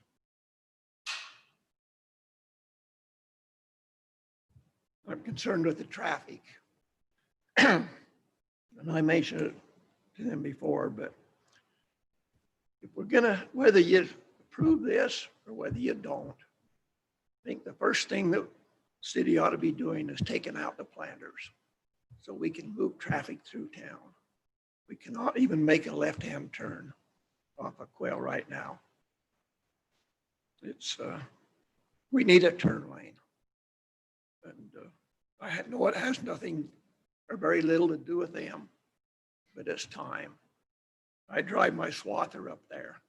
I have people giving me the finger. I take half of the road. I take out the edge of the planters. I only go 2 blocks, but I have lines of cars behind me.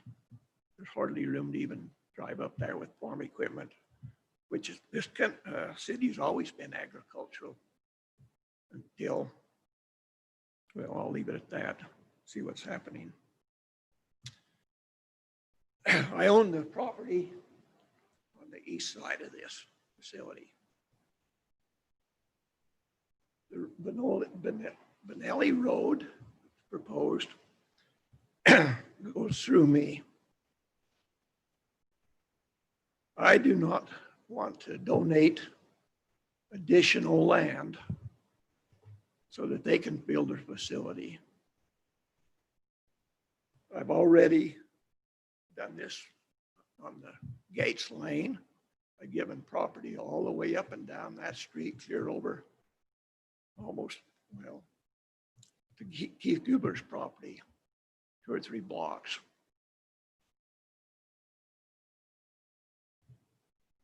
I've sold the city land so they could build the bridge because I own 2 or 3 little bits of land across the river. And I worked with Rick on that, and he's good to work with. But I don't feel that I should have to give up more additional land so that you can make a wider road through me on Benelli.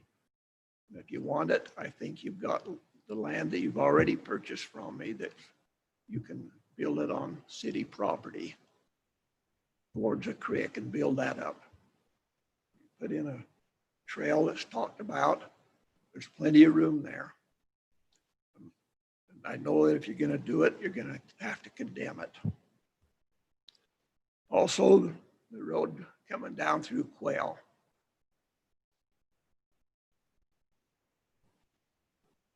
The diagram shows a half a road that they're planning on building coming up from the south. If they build a building or do landscaping, they're not going to want to contribute additional land in the future for the roadway. So what they're expecting me to do is give half of the land for the other half of the road. And here again, I have no intentions of developing. I have no intentions of giving a right of way or easement or selling the land. Nobody's ever talked to me about these roads. They're both on me. Nobody said a word. But just know that if you have to condemn it, it's going to cost a lot of money and a lot of facilities to get these roads in. Here again, I have no objections if they want to go 1 house, 1 family. And that's what's in the neighborhood, both sides of the creek. That's the way I think it should stay. Thank you. Thank you, Farron. Sir?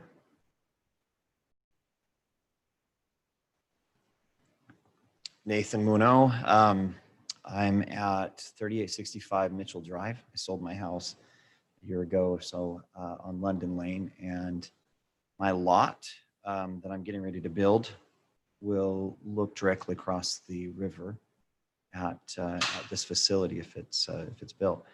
There's a lot of things going through my mind right now as far as my interest. I don't have a financial interest in this. I do want I want the progress, the development, the building that takes place in Santa Clara. I want it tastefully done, and I think that's what everybody wants. I think everybody wants something that's going to complement what's been here. I look at the city offices, and I see how much time and energy was put into that, and I think that's the standard that Santa Clara is looking for. And I don't see anything in this facility that contradicts or seems to not fit. When I hear about traffic, the first thing that comes to mind is I've seen soccer moms and I know what that's like. And I remember the arguments back and forth in Santa Clara with Paradise Village and with Arcadia. And it almost seems like none of that really was the way it was described or expected, except for on certain holidays, it gets kind of crazy and there's lots of people there. And so I see that a little bit, but it's so few and far between. And even those facilities don't have crazy traffic. People go there and they stay there. A senior living facility, assisted living facility, I haven't seen hardly any movement out of most of those facilities. I like the fact that it's a larger space. I look at the retreat on Dixie Drive, and I can't help but think that it's not bad. It's all right, but it's not nearly as nice looking or as what I would call as functional as what this one appears to be. So I don't think it's a question of traffic. I think it's a question of the water makes me question things. That's something that makes sense. I mean, I think it needs to be developed and built right. I'm building right over by the river, and I think that what's been done has been done right so far. So I think that's a burden that they might shoulder. But I think honestly, everything else that I have seen is very attractive, very complimentary, and it really brings me to think of this is a little bit selfish, but my situations in the past where I didn't make it to see my grandmother before she went, and or my grandfather right before, and part of that is distance. So yeah, it's a little selfish. I want my kids to have a relationship with my parents, and how cool would it be for them to be able to walk down the street and go, and that's what brought us here. My wife's grandfather, he had been here for years. Her family's been here for a long time. We ended up here because we fell in love with driving down Santa Clara Drive, and then we'd go right up to the cemetery. And as it sits right now, that's our favorite place as a family to go to remember. And that's what we do. We go there and we remember our experiences, our memories that we had with our family. And I personally feel, along with the memorial up top where he's posted there, it's such an awesome experience to take your little children and say, this is where we came from. This is who we are. This is us. And I personally feel that we owe that to our parents. Instead of having them go off to some far off location in Washington County, I think that it fits Santa Clara. It makes sense. Thank you. Thank you, sir. Over here. Mayor, Council. My name's Terry Wild. Tonight's meeting I know is about the zoning stuff, so I'd like to ask the council to look at, in their general plan, section 9.3.7. It's under the parks, trails, and open spaces, and it talks about keeping those open, preserving the agricultural land that's in the valley, and it specifically talks about to the west of the historic downtown core. And what jumped out at me as reading through that is policy 9.11. It says the city encourages agricultural preservation in the area west of the historic downtown core and will utilize all means available to accomplish this. Putting a big project down there and stuff like that, I don't think accomplishes that. I think it pretty much breaks that all up. So if you could look at that, put that into your thoughts as you're thinking about the zoning change, and see if we can preserve that agricultural land down there and not ruin it with a big facility. Thank you, sir. Uncle Mel? I didn't have any trouble recognizing you either. Good. Judge Hafen is no longer with us anymore, but this ground that we're looking at is mostly the ground that he owned. The commercial acreage just off of Gates Lane, he and I raised watermelons on years ago. And I remember when we were picking them, I said to him once, this is probably the last watermelon raised on this piece. This will probably be houses someday. And he said, not as long as I'm alive. Well, he's gone. I hope he don't turn over in his grave when he sees what's being planned at this point. I have a number of things I'd like to bring up, but a lot of them have been covered. The percent of residents in this facility, I don't know what will be LES, but getting them back and forth to church on Sunday or providing them worship services at the facility is going to be a problem. I don't know whether the bishop will like going there to provide the services or getting them back and forth 3 blocks to the church. If you've ever lived next to a hospital and you're just getting bed at night and the ambulance come cruising into the hospital, this facility is going to have ambulances coming back and forth more often than mine in your house. And that ambulance will be screaming. Will Gates Lane be developed wide enough for facilities? Yes, that's based on my calculations. There is not adequate parking designed in this facility to provide for workers and visitors on Sunday. I didn't say Monday, Tuesday, Wednesday, Thursday, and Friday. I said on Sunday. Postage delivery and people walking back and forth from this facility to the present post office. I hope they don't get lost and we have to guide them back there all the time. Thank you. Thank you, Mel. Denise?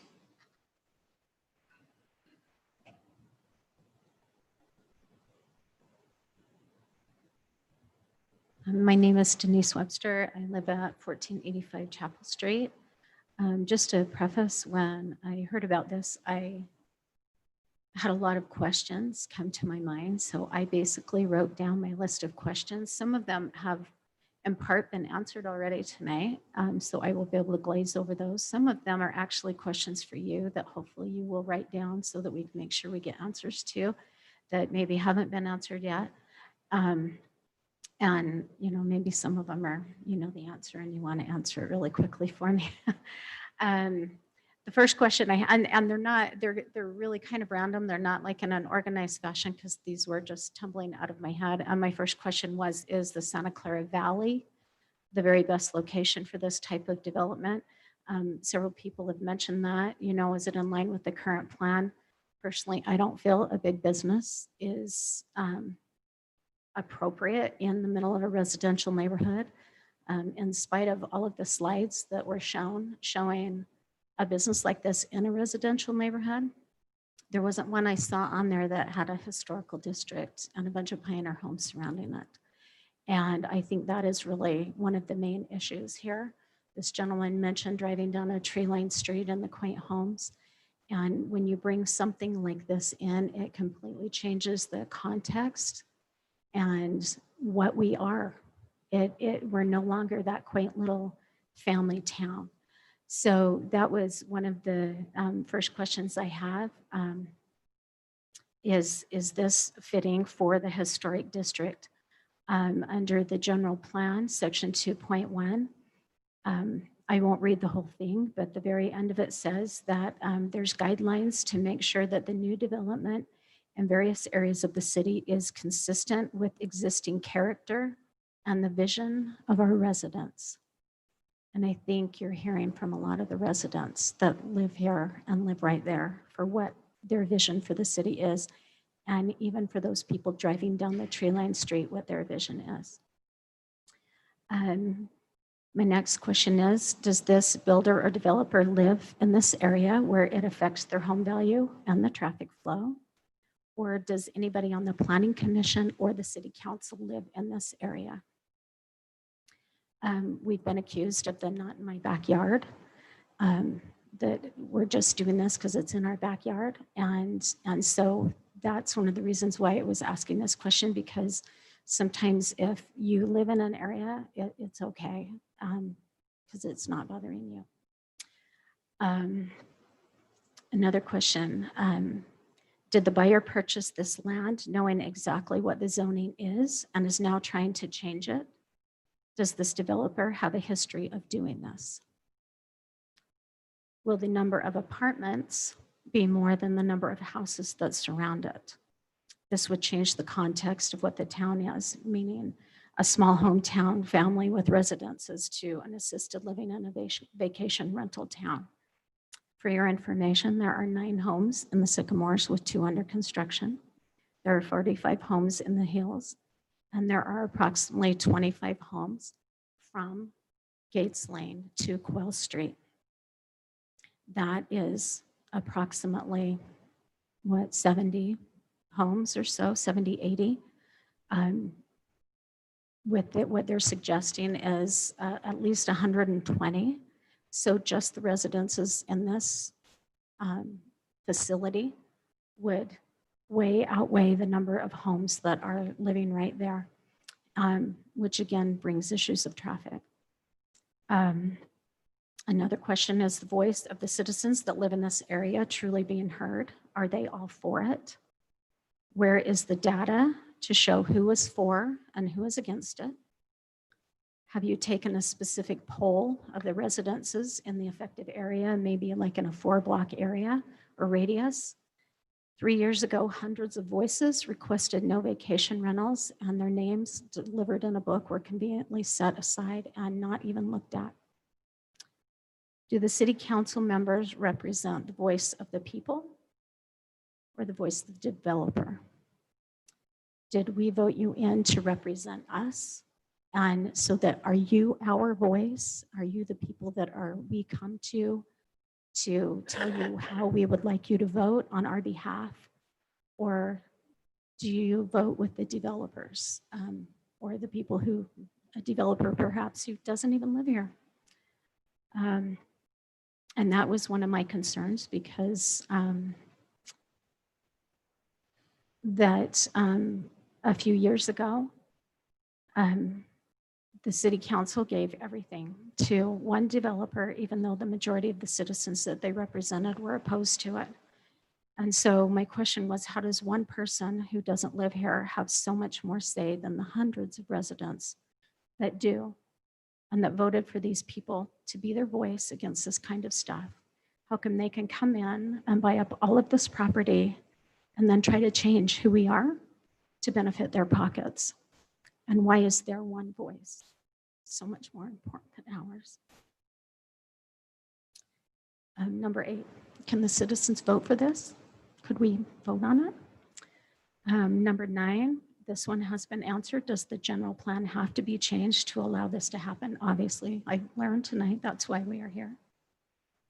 Number 10, was the general plan recently revamped to suit the same developer 3 years ago? The general plan was completely revised and zoned specifically for everything this one developer needed for his full development, in spite of the hundreds, if not thousands, of signatures stating that they did not want the changes. And that was just a few short years ago. And I was told by a council member back then that, the plan needs to be changed from time to time, and it had been 10 years since they had changed.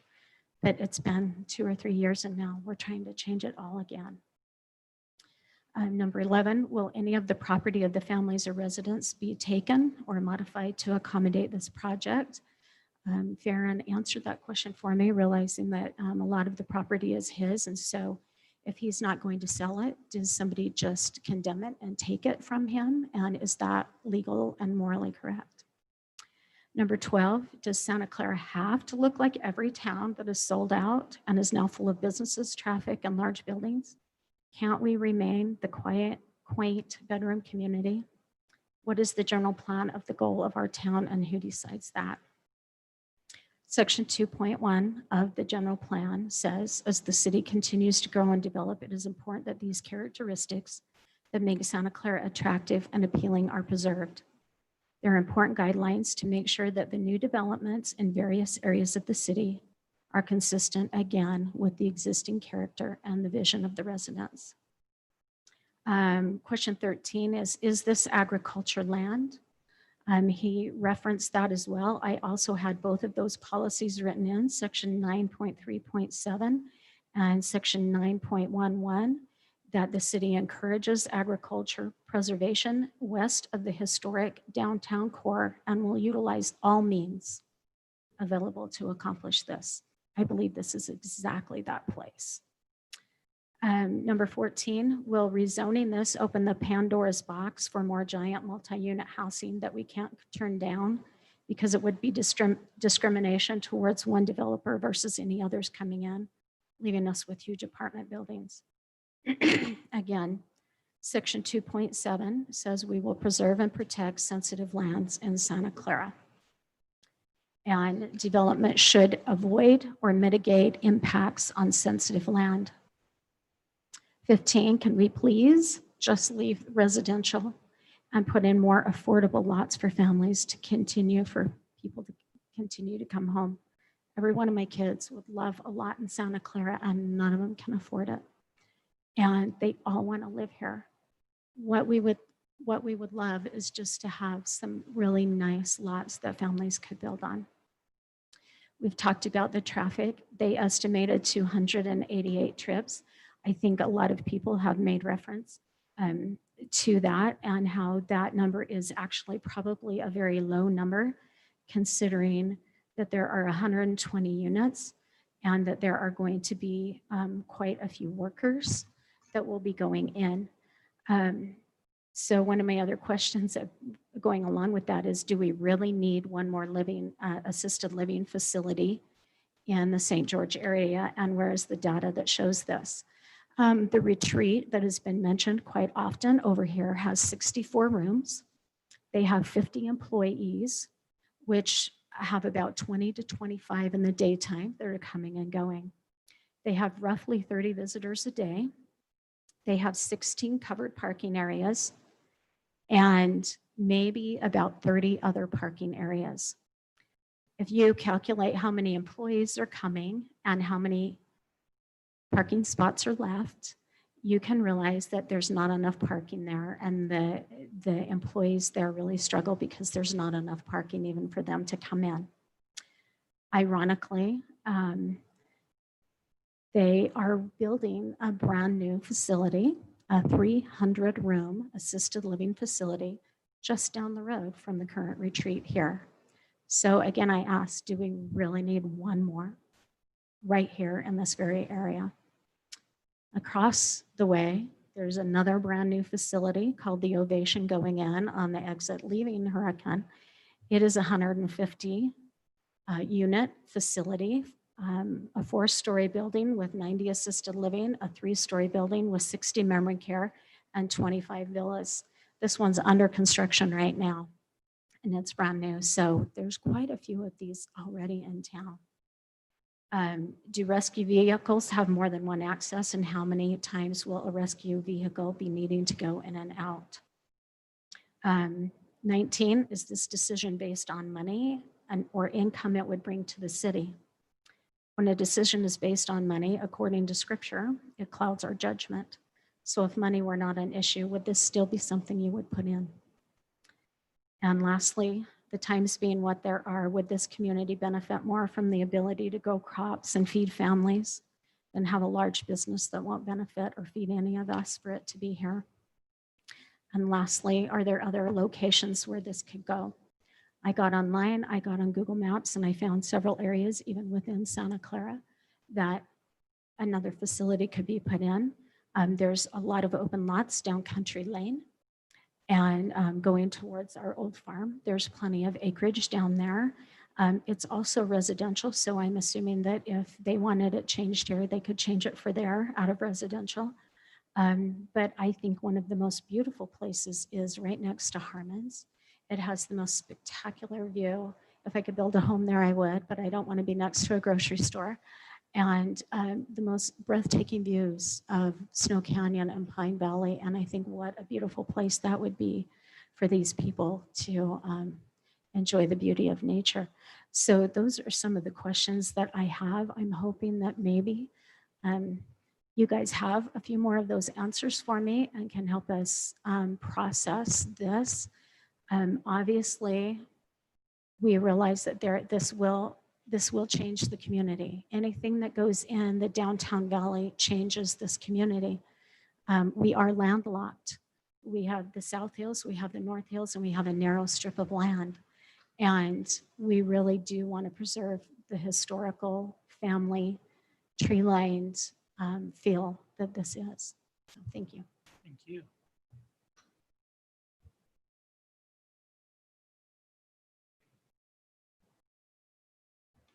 My name's LeGrand Hafen. I was here about a month ago, and so you guys know my thoughts and views on these things. I just want to digress for just a second and mention Kenny Campbell and his passing. He's a very good man, as you people probably know. And I just wanted to mention that and send out our condolences to his family.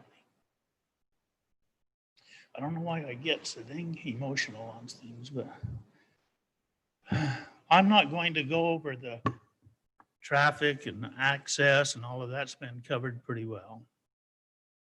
And I just thinking this is only going to be this meeting concerning the zone change and that, so I didn't really go into anything else.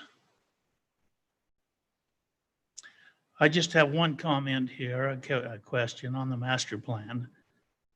Lots of thought went into it.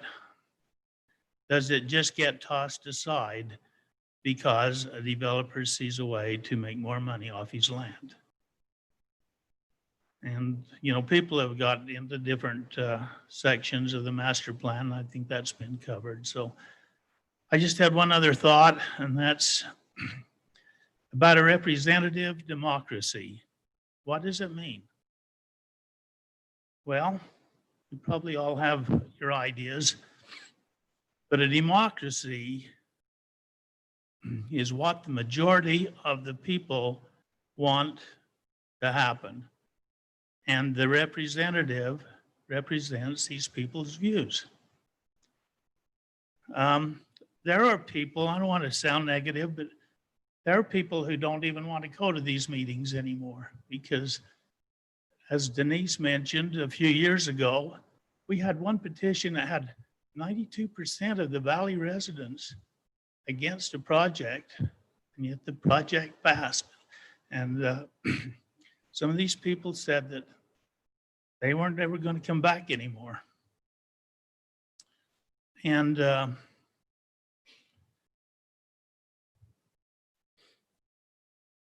they felt that their rights were trampled on by people who were more interested in finances. Now, none of you people were on here, the city council, so I'm not trying to implicate you in any way. But anyway, you know, we live in these challenging times, and I just don't think we need another challenge right now. So thank you. Thank you, sir. In the back.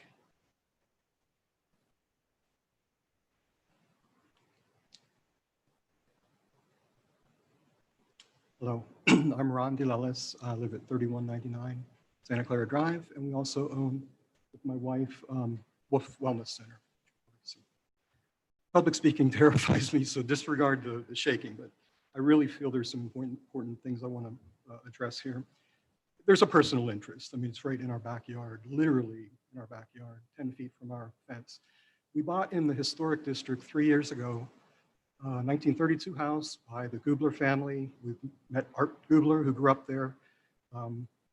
We bought that wanting to preserve the historic district, and we thought we would be in the historic district for the length of time that we owned the house. And that doesn't include a 5-acre commercial property and townhomes directly behind us. I mean, there should be a buffer zone, don't you think, between the historic district and any other future development. I have a feeling most of you have probably already made up your minds. I know how these things go, but I really hope on this particular decision that you don't take it lightly. This is the direction of Santa Clara. I mean, I'm a newcomer, I admit, but I love the city and I love the small town quaintness of it. Santa Clara Drive is going to be hugely impacted. The ITE estimates from the June 11th meeting mentioned 355 daily trips. I have a copy of it here. Today, the developer mentioned 300, and then it was kind of dropped down to 280. I'm not even sure if they're accounting for maintenance people coming in and out. The visitor count, think about it. Our community is known for very large families.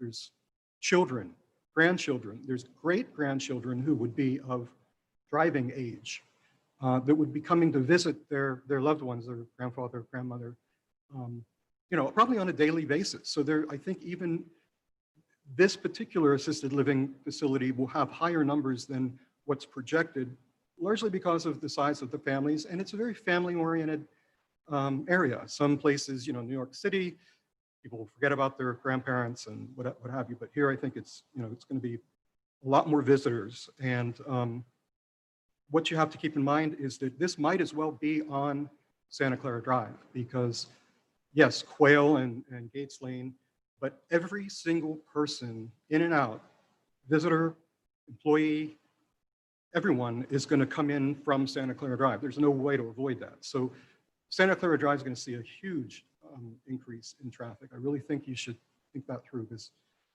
I'm sorry, but I think it's being underestimated. And someone earlier had mentioned that, taking out the planners. Well, those are the kind of things that erode our small town feel. The Santa Clara Drive should not become a major highway. And I really feel like that's what's happening. It's happening now already, but this will just speed up the process.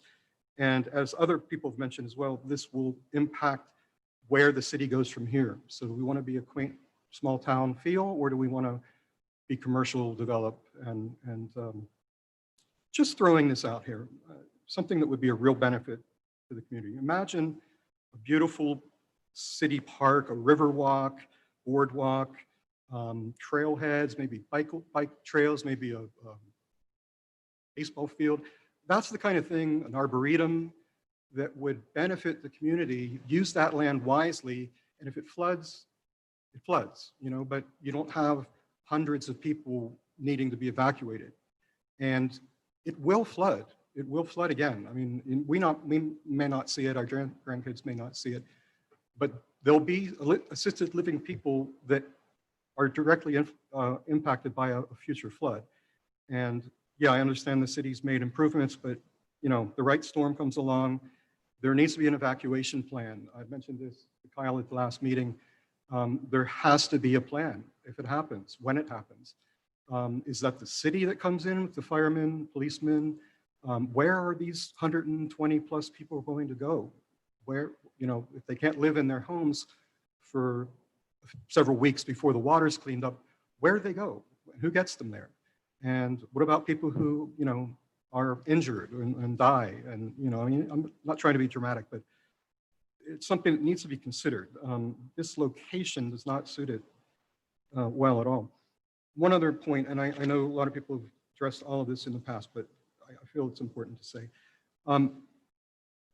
With respect to Kyle and the developers, they're talking about it as an assisted living facility.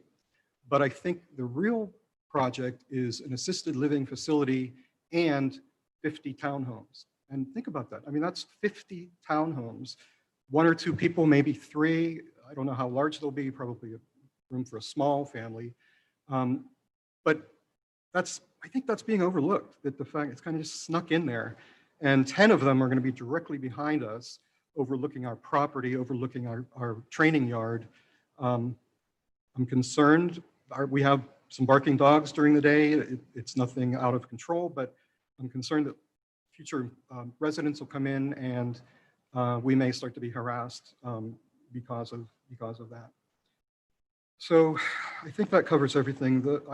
If this goes through, I'd really hope that Kyle would work with us on the back exterior of those 10 units that would be visible from Santa Clara Drive through our property. And then it's basically what we see out our kitchen window, so that they'll be more aesthetically pleasing like the rest of it. So that's one request that I've made. I think that covers it. Thank you all. Thank you, sir. Does your wife want to add anything to that?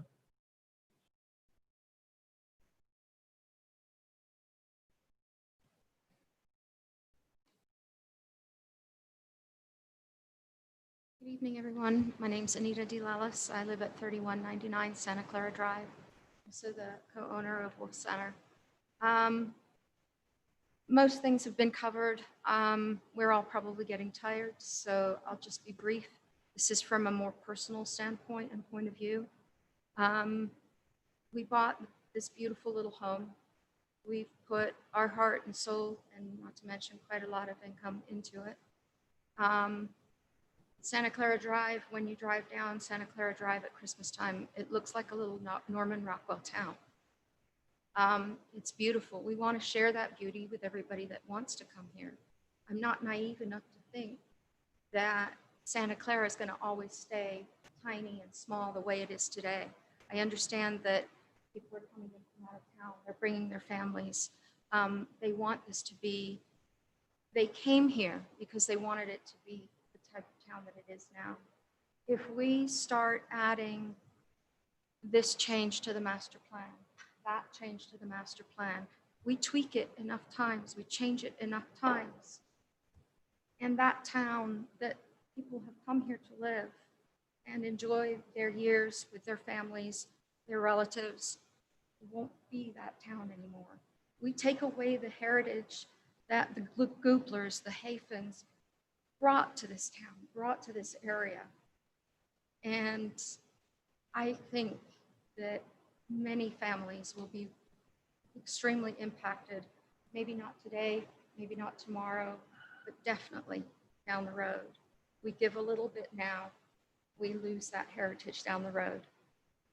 And so I think it's important for all of us to consider that and think about that for the future. On a separate note, and just real quick, Chapel Street, Quail Street, Santa Clara Drive, Gates Lane, all of those streets are going to be inundated with construction trucks. For how long? What impact is that going to have? Not only on the streets, but on the bridge at Gates Lane. I don't know if it can handle the type of construction that's going to happen. Thank you. Thank you, ma'am. Ma'am?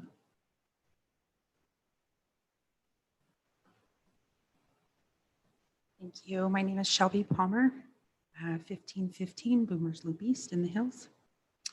I have three things I'd just quickly like to address if I can. I actually made a trip from Brigham City today just to be here to be able to do that. So thank you for giving me the time to be able to address that. First of all, we've covered the traffic, and I know that's been a big issue. But up in the hills coming from Gates Lane, one of the things we haven't addressed is the new subdivision that's coming in above there. There's only one way in and one way out of that subdivision up there right now, and it's through Gates Lane. And with those new homes that are coming in up there as well, it's going to create additional traffic through there, as well as that we haven't addressed all of the recreational things that are happening in there on the weekends. Obviously, COVID's kind of slowed that down a little bit, but typically during the week, on the weekends, we have so many people up in there in that little area going back to the South Hills to be able to do their recreational things back there.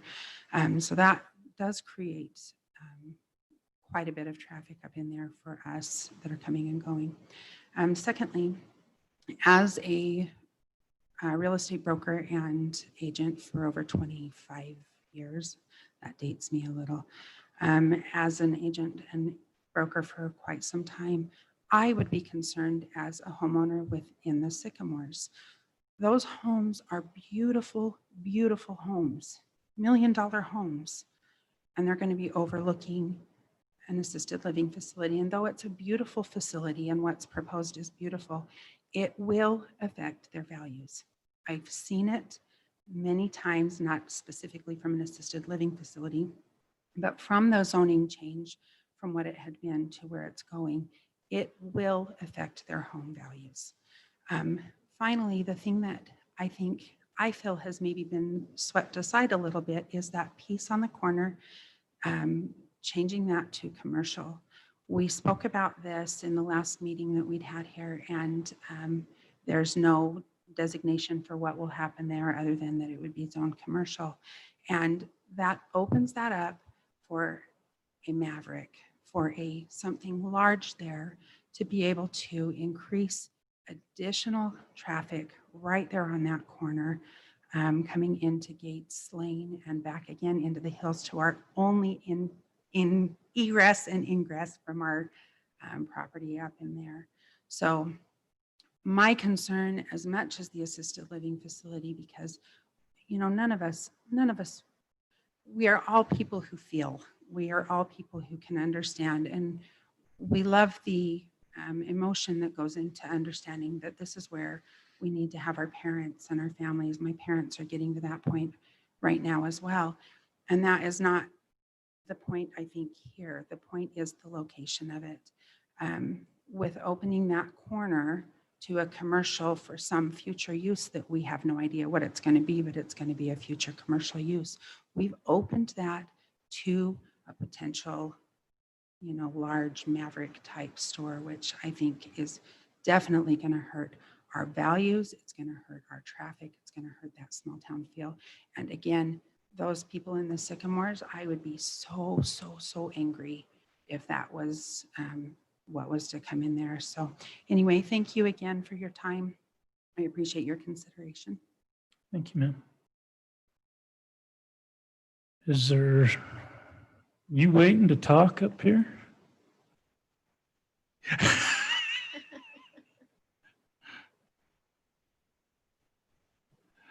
that knows me well would be surprised that I'm here, but my name is Elwin Prince, 3179 Desert Dawn Drive, and I know pretty much most of you here. And I'm in the title insurance business. I've been in it for 35 years, and I've watched growth. I've watched, and I come from New Harmony, Utah. That's where I grew up, and they don't allow much of that up there, which even makes it difficult for me to want to go back there. And so I'm pro-growth.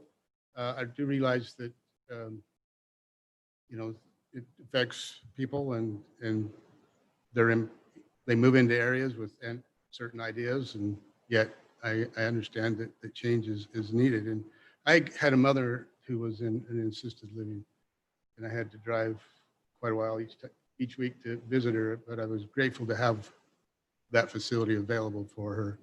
And I have seen, I've insured a lot of these types of facilities and the homes and stuff around them, and I've not seen much of an effect on them as I did them over the years. And so that's just my thought on it. So thank you. Thanks, Owen.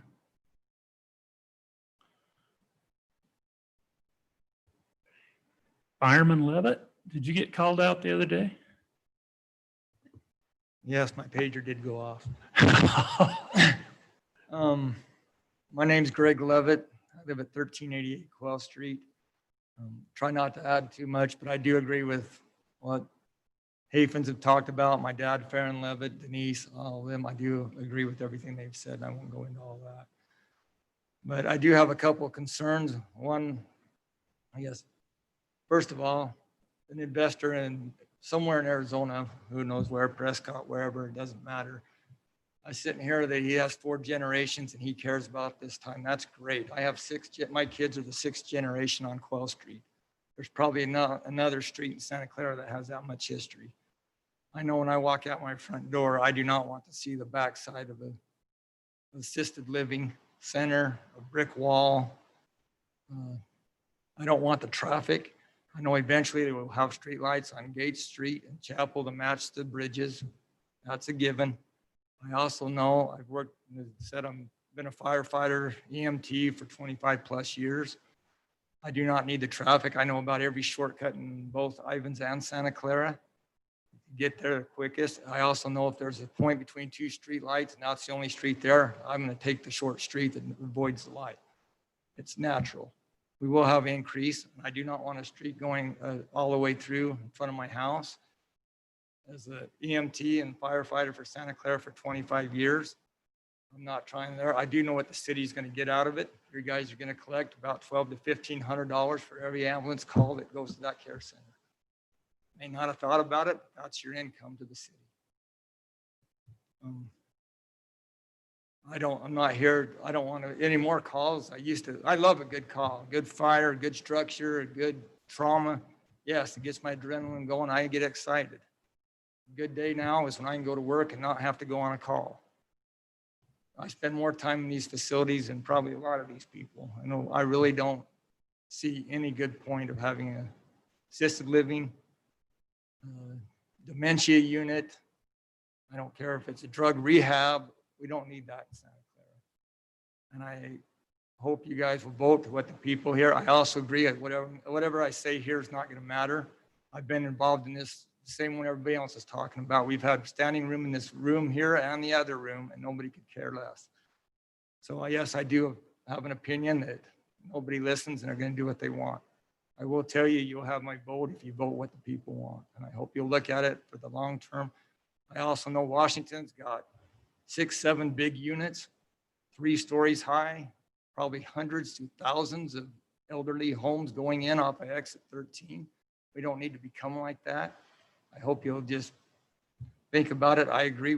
It's not a bad place for the developer to have invest their property, but homes or something like that would be a lot better for our community.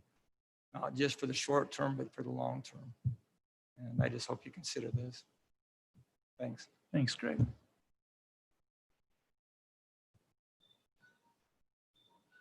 Come on up.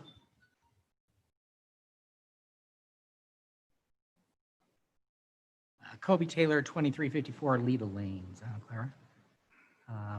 Love the city. I see this as a possible blessing. I actually see it as I grew up right next to a retired assisted living. Was there for years and is actually part of the reason I became a pharmacist. So I had the opportunity to serve as a youth and go into that facility and care and serve for people in that. And I truly cherish that opportunity. And later my grandma spent time there. So for me, I see it as something that I wasn't for the drug rehab center, but I do think that this could be a blessing for the city and could be something that could add and beautify the city. And I think it does need to be done right. And I do think there's lots of concerns here that do need to be listened to and looked at and make sure that it's right space and it's done right. But I do see that there can be a positive side to this and that it can be a positive thing. So. Thanks, Kobe. Come on up, sir.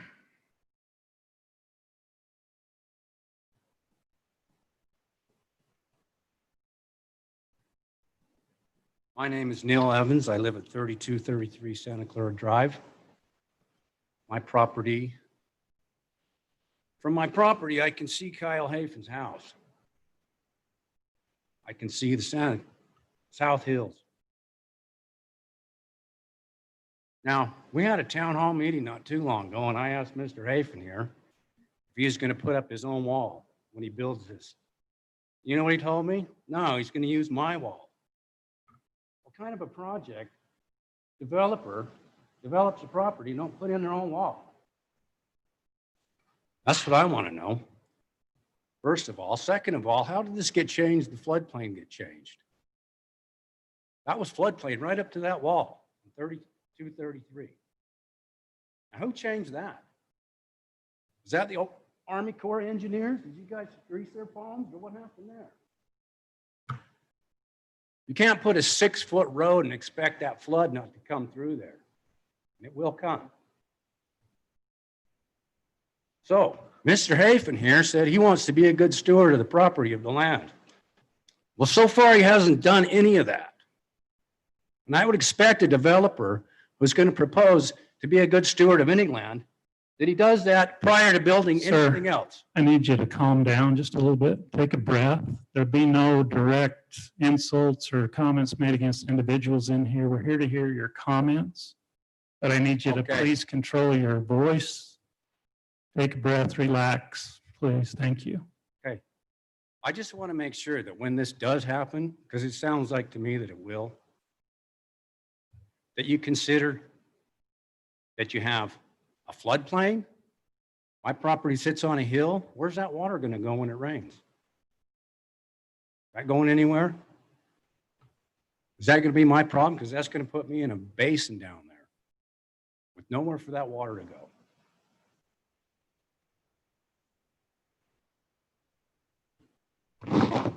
Not to mention what it'll do to property values.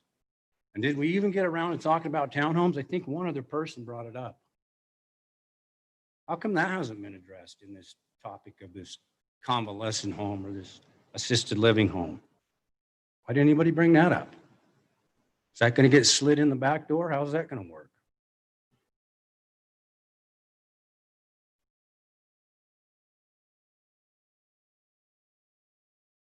Anyway. Thank you. Thank you, sir. Anyone else out there, Brad? Anyone else? Come on up, sir.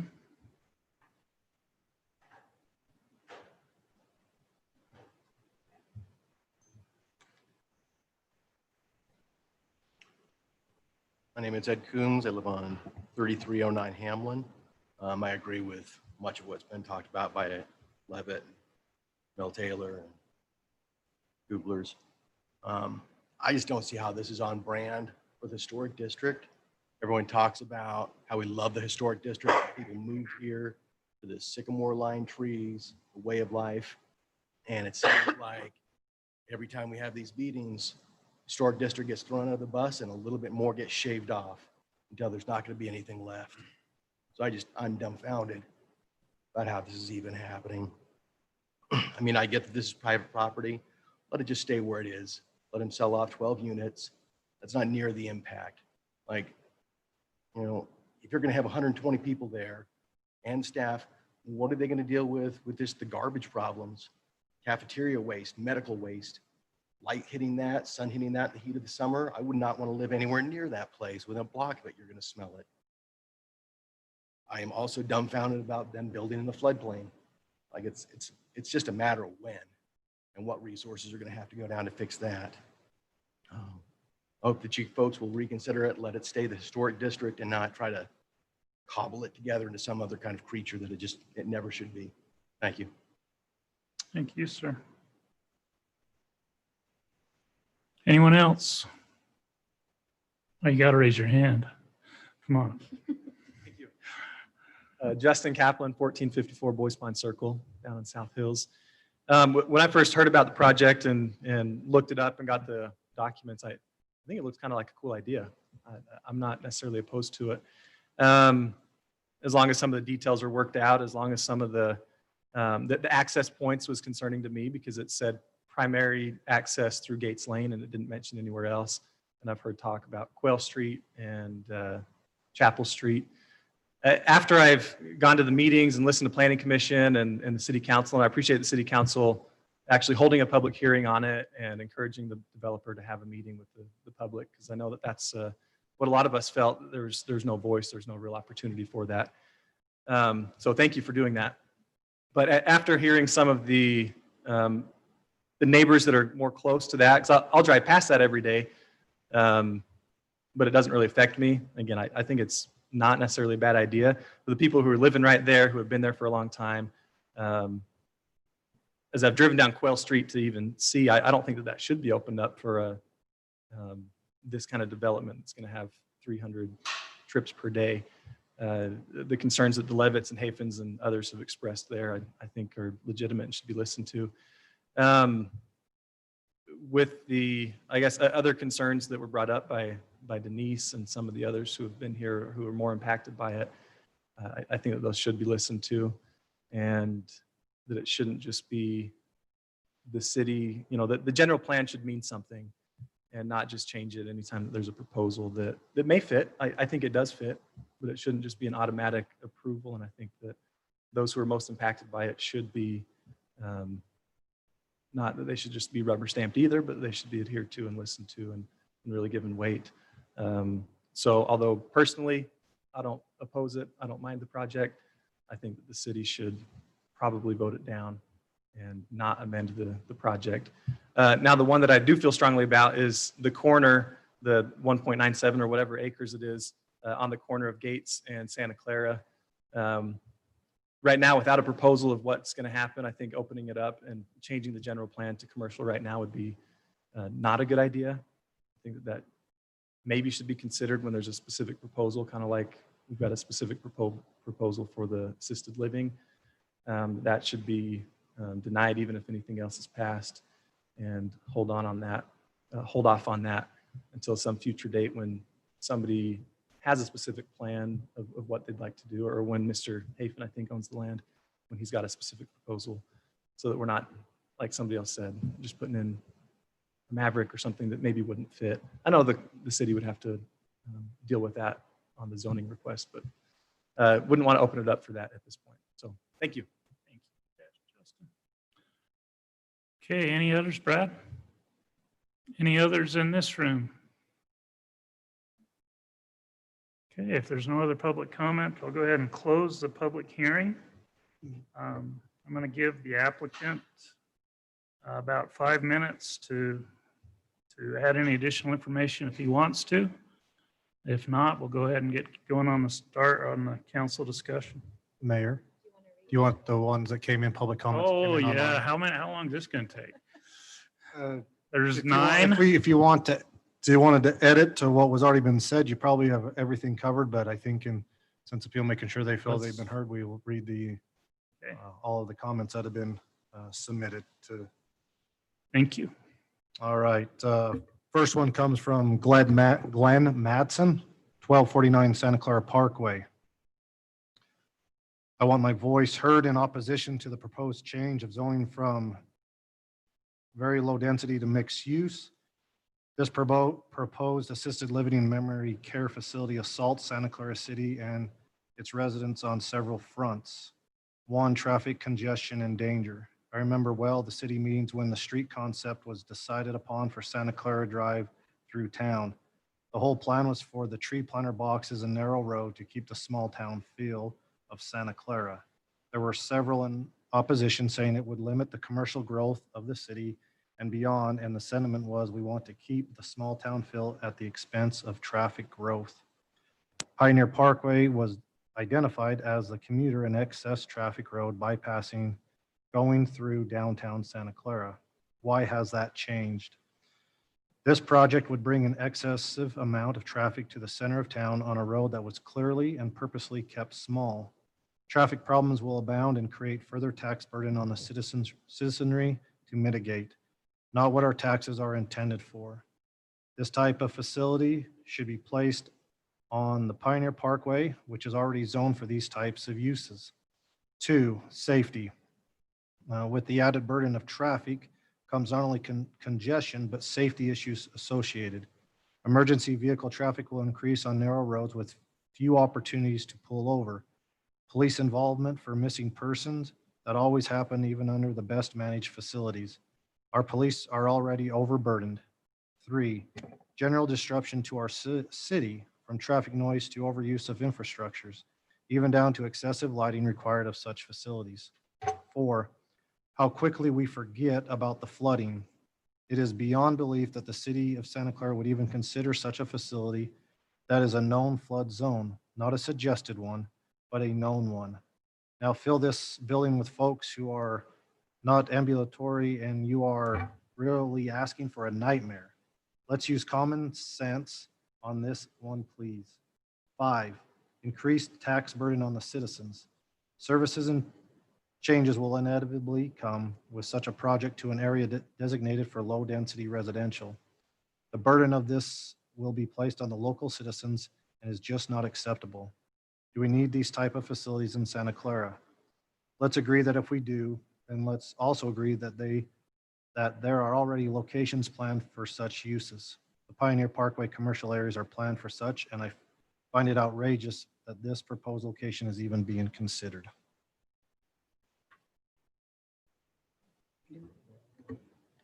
This one's from Rob Gray at 3264 Santa Clara Drive. It says, I am adamantly opposed to the rezoning of the land south of Santa Clara Drive and east of Gates Lane. I live directly across the street from the property and I'm very concerned about additional traffic on the Santa Clara Drive. At busy times such as 8:30 a.m. or 5:30 p.m., I have to wait up to 5 minutes for traffic to clear to leave my driveway. Additionally, traffic on the Santa Clara Drive is already affecting home values. What was once a desired location with large shade trees and small city charm has become an area has become an area people do not want to live because of the traffic. We purchased our home 2 years ago from the seller that had the home on the market at a reasonable price for nearly 2 years. Both real estate agents agreed the lack of interest was due to the heavy traffic on Santa Clara Drive and additional traffic coming from commercial ventures will certainly drop property values further. Until the traffic problem is addressed, Santa Clara City should not consider any zone changes, especially those for commercial purposes that will bring additional traffic to Santa Clara Drive. Any council person voting for this zone change will lose my vote in upcoming elections, and from my discussions with dozens of other hundreds of neighbors, their votes as well. All right, next, Michelle Gray, 3264 Santa Clara Drive. I live right across the street from the proposed assisted living and memory care facility, and I'm very opposed to this initiative. I pushed my husband into purchasing our home on Santa Clara Drive, an action I now sometimes regret because of the traffic on Santa Clara Drive. I thought it would be great to live in a small town with large trees where children could safely wander the sidewalks at will. This is not the case, I've come to learn, because of the dense traffic on the road. My husband thought it would be fun to sit on our chairs in our front yard and talk to neighbors as they walk by every evening. But very few people walk the sidewalk anymore, and my husband and I can't carry on a conversation in our front yard because of the traffic noise. A memory care facility will assuredly make the traffic situation worse.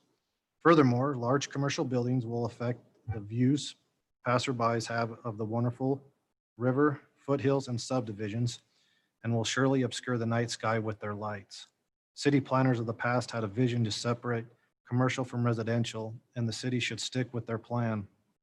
Commercial endeavors have a place in Santa Clara, of course, and that is on the east end of the city among other commercial buildings. People, including myself, purchase homes in residential areas to be away from commercial buildings, and it should remain that way. I have a friend who wanted to purchase land in Santa Clara a couple of years ago to build high-density rental units. His zoning request was denied, and he still remembers the words of a council person. Would you want that in your backyard? My question to the city council is the same. Would you want this proposed commercial development in your backyard? The residents around the proposed facility do not. I've talked to most of all of them, and I am yet to come across anyone who favors the endeavor. Please vote the will of the local residents who you represent and say no to this zoning change proposal. We have one from Michael J. Paul and Tricia Hughes Paul.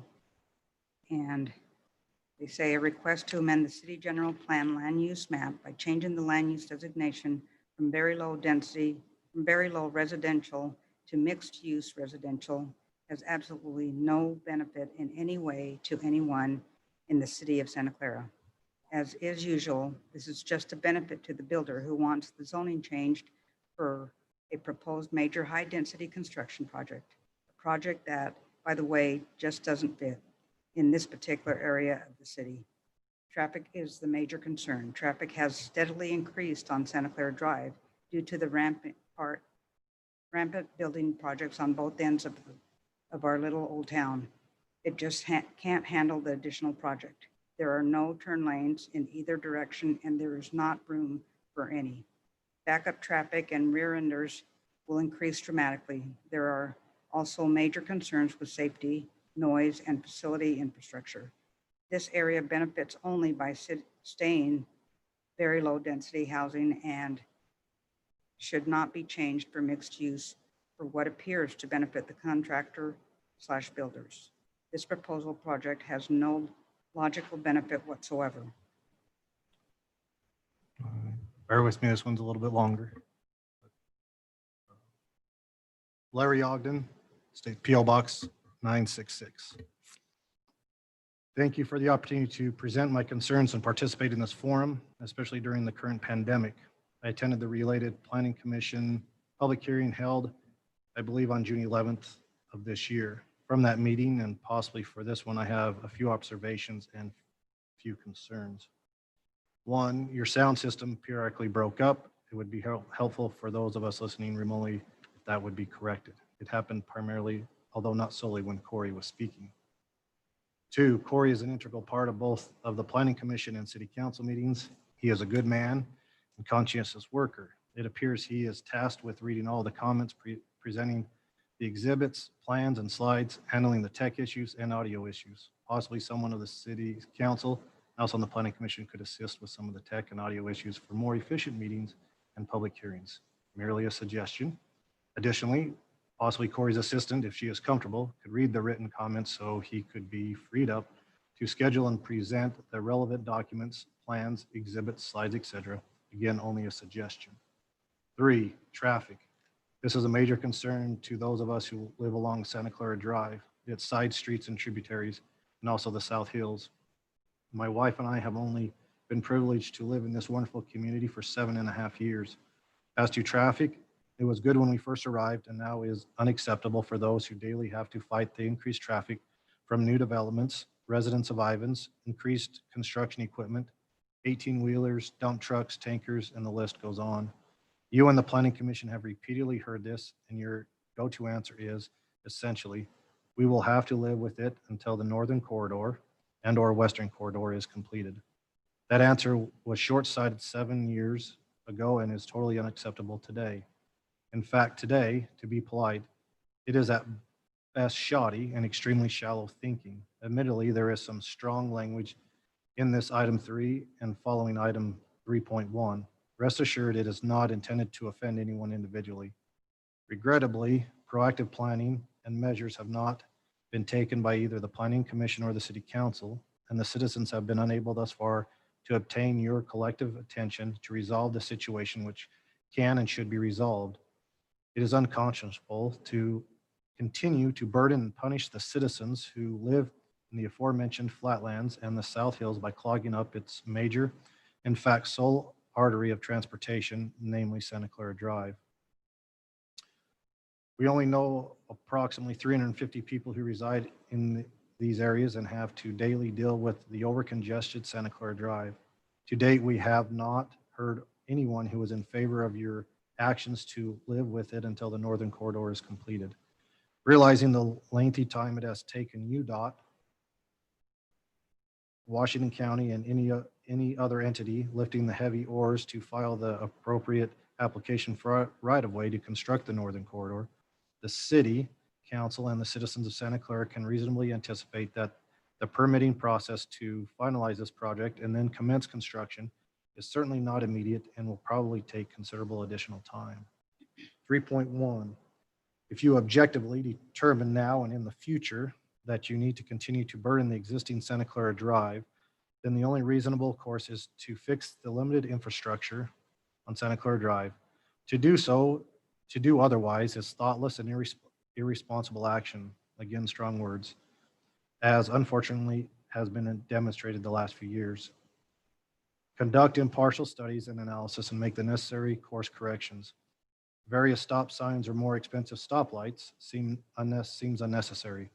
Some of the old timers have even advocated today to pull out the planners and create a third lane for passing and turnouts, or a combination of the above. If the current course of action is to be continued, and it is questionable if it should be, then it would be highly disingenuous to add additional burdens on Santa Clara Drive without applying needed and necessary modifications to remedy and regulate traffic flow. 3.2, Northern Corridor. Many of you know that a draft EIS was recently issued, and the comment period ends, I believe, September 10th.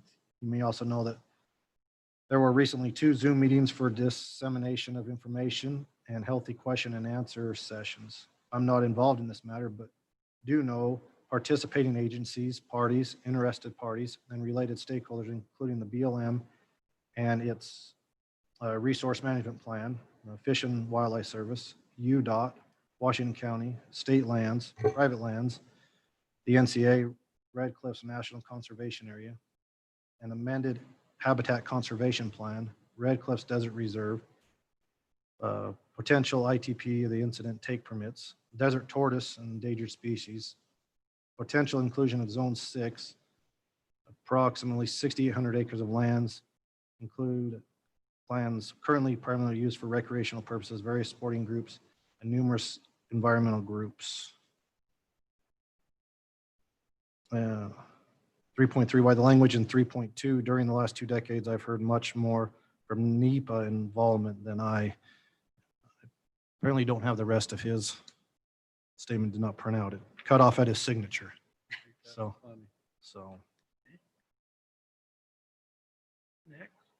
Chris Nelson, 1987 Red Creek Drive. First, I want to thank the mayor, city council, and city staff for making these meetings available on YouTube each week. It has been great to be able to watch each week during the crazy time and to be able to keep up on what's happening in Santa Clara. In any idyllic world, we would be able to keep Santa Clara the same as it has always been. A small town with minimal traffic, lots of farmland, open space for all to enjoy. But unfortunately, that is not the world we live in. Nothing will ever stay the same. As a community, we can bury our heads in the sand and pretend like growth isn't going to happen all around us. We can pretend like Ivans will all of a sudden stop building at a frantic pace and that the traffic will never get any worse, but that's not going to happen. What we can do is look at proposals like this one currently being considered and look at this as an opportunity to get additional tax revenue with minimal negative effects. Recently, a letter was sent to Santa Clara residents that voiced concerns about a few things, traffic in particular. I know that everyone is concerned about traffic, and I too share that concern. Our house is right on Highway 91, so I hear the traffic every day, but for us to reject this proposal due to the traffic concerns is just silly. Looking at the traffic impacts submitted concerning this proposal, this would create less traffic than adding single-family homes in the proposed area. There are things that we can do to control traffic along Santa Clara Drive, traffic signals, but unfortunately, the proposal is to say that this project or one just like it goes up in the street, up the street a mile into Ivans and Bill's, and we get all the negative effects without reaping any of the positive tax revenue benefits. No one likes change. It isn't easy, but I really feel like this proposal is a change that as a community, we can live with. Having an assisted living facility in our community would be a great addition to Santa Clara, and I urge the city council to approve this request to amend the city's general plan. Thank you for your time. All right, Randy Yoakum, 538 East Mead Place, Chandler, Arizona. Thank you for reading this note. My husband and I live in Chandler, Arizona, and have property on Quail Street to use one day soon to build our final retirement home. We have three major concerns and questions. One, why is the city even considering this development? The land is clearly zoned in one way and yet is being pursued vigorously to be changed. We are very concerned that the city consistently seems to willingly adjust the city master or general plan to accommodate big developments or businesses. This one developer, Clara Land LLC, same as vacation rental homes, seems to be getting preferential treatment. The last time this happened, our voices, the voice of the people, and hundreds of people and signatures were tossed away like trash. I sat in this room and observed it. When this development went in, the city altered the master plan. I was there, I saw it, I was disgusted by it. It seems the people who are mostly affected are not getting represented by the people we vote in. The agriculture and historic zones are shrinking, and when this zone change is made, the door is now wide open for a Maverick, a Walmart, whatever. When the genie is out of the bottle, it doesn't come back in. Our suggestion would be to put places like this anywhere else in Santa Clara, the Heights, the Vineyards, out by Dutchman's. When you destroy the only historical and agricultural land you have, it won't go back. We are just alarmed that this same developer keeps targeting the valley and trying to rezone these areas that have been protected by city ordinances and zones for years to keep the Santa Clara Valley a quaint, beautiful, historical place. However, just like when mom says yes and dad says no, you go back to mom time and time again to get what you want. Please stop this type of adjusting to the city master plan and constant bowing down to developers rather than listening to the wishes of the residents and the homeowners. We are gravely concerned about the real voice of the people being heard. How can you assure us that each member of the affected area, for instance, in a 4-block radius, has been polled to give their vote? Asking any member of of Santa Clara City what they think is not sufficient for us. Where is the proof that all these folks were represented? On a final note, we live in a big city now. We are not opposed to change, growth, or building. When done within reason in the correct zoned areas, we support those developments. Jill L. Larkin. Hello, I'm writing today because I would like you to know that I strongly oppose the proposed development as an assisted living facility off Santa Clara Drive. One of the very best parts of our city is the charm and small town feel we have as you drive along Santa Clara Drive. Adding a large multi-story facility will totally change the feeling that has been created and maintained for decades.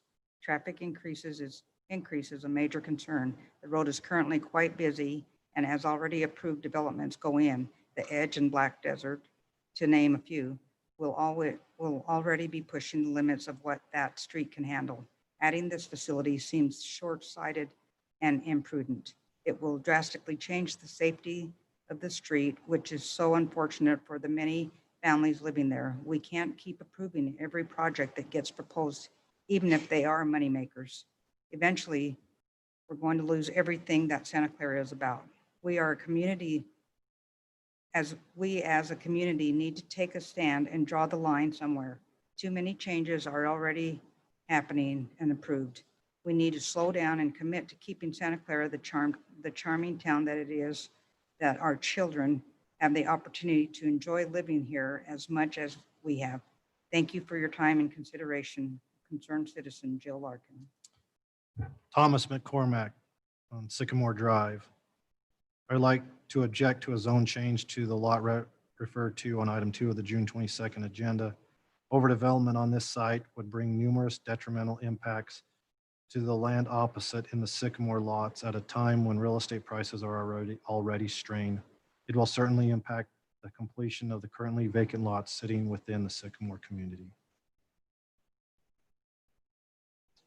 Right, next one, Sue Yoakum, 538 East Mead Place in Chandler, Arizona. Hello, I want my voice to be heard.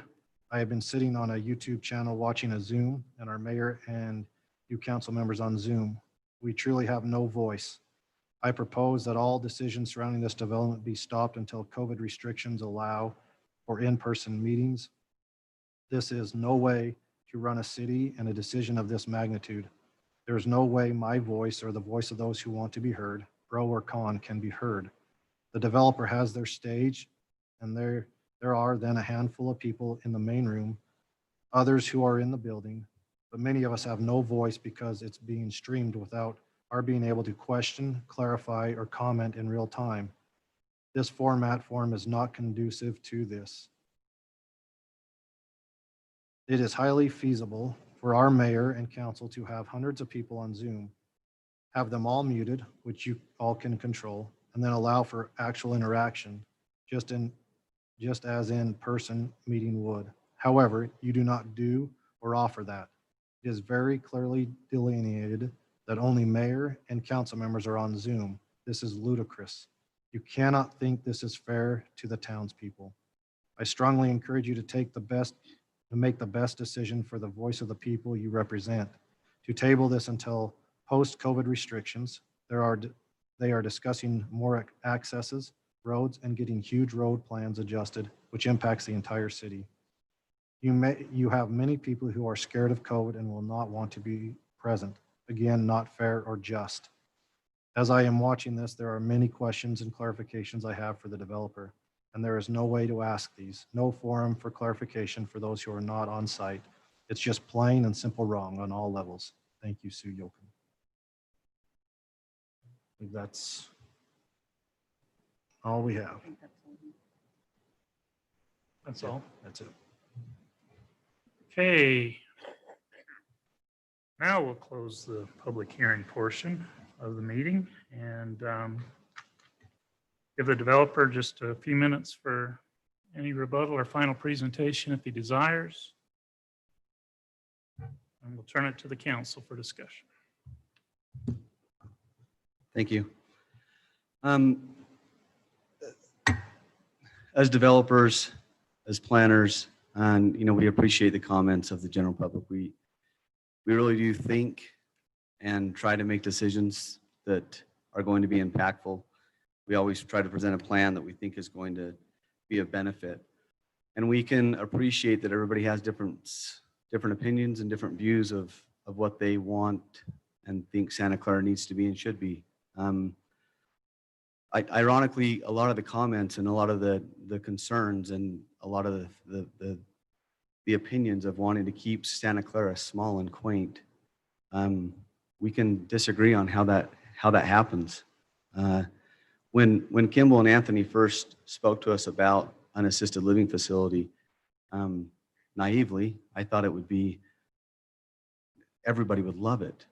I mean, we talk so much about heritage here in Southern Utah, specifically in Santa Clara, and I've grown up here, and I've seen my grandparents pass and other people and the older generations, and I thought, what an amazing opportunity this would be to give them a place to stay and be a part of and not have to leave Santa Clara, which is what we all seem to so desperately want. I think it actually accomplishes that. I think it gives us and helps us to remain quaint. It gives us one more aspect of the cycle of life from young adolescents renting somewhere to being able to end, to go to the other side and never leave Santa Clara. To just comment on a couple of questions, the zone change, the general plan change, part of the 6 acres that we are looking to general plan change, I don't know the exact, maybe 2.5 or 3 acres of it is already under the mixed use residential. That's the zoning classification that's required for this type of facility. So we're actually asking for an extension of part of the zoning that's already there, that already exists, to extend that zoning another 3 acres per se.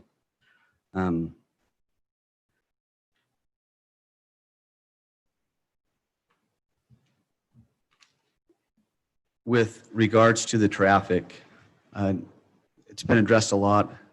Some of the only solutions that we think that we can offer are those of trying to accommodate shift times, changing those shift hours. Maybe it's not a 9 to 5 shift. Maybe it's something that starts earlier or later, and trying to alleviate some of the work traffic that flows and goes from 8 to 9-ish. Those are things that we certainly would accommodate and try to accommodate. On the other hand, I would be extremely proud of a facility that was overrun with so many people visiting it. I think generally it's the other way around, that these facilities, they lack the thing that we're so proud of being a small community and wanting to spend time with our loved ones and those who are close to the other side, going to the other side. I would be willing to slow down. I would be willing to take a deep breath and take longer, knowing that some of the traffic is attending and visiting loved ones. There are a lot of assisted living facilities on the docket in Washington County. It's estimated that this is a 25-year cycle of extreme growth in assisted living facilities because of the baby boomers. We're in year 3 of that. We would love to be able to have something like this in the town of Santa Clara and allow for us, for our parents, for our friends to be able to stay here locally. The historic district, I believe, and Mayor, if you can help clarify this, that with regards to west of the downtown center, I think the historic district ends about at the turn going up to the cemetery. I'm going to defer to Bob. I know exactly where it's at. I know it goes past Gates Lane. It goes up.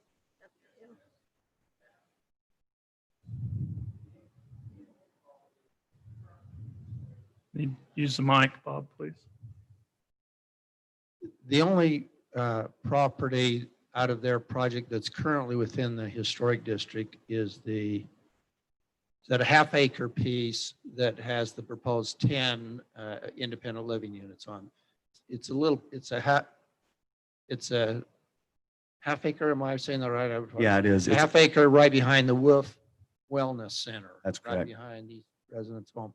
The rest of it is currently outside of the historic district boundaries. Now, we did meet with the historic district and had their approval, their support, their passing. We showed them the renderings of what we anticipated to be there. We have met with them, and back to my original comment, I think that the way that it's written, it's referring west. That's not the area. You said it correct, Bob. It's just that northern piece that sits right behind the Wolf Center that's part of the historic district. But because of that, we did meet with them and present our plan to them and got their approval or support, if you will. I think lots of other questions that I just probably don't have the right answer for. Are there any questions from council members that we could clarify? Council? Jared, do you have anything? Yeah, can you hear me okay? Yes.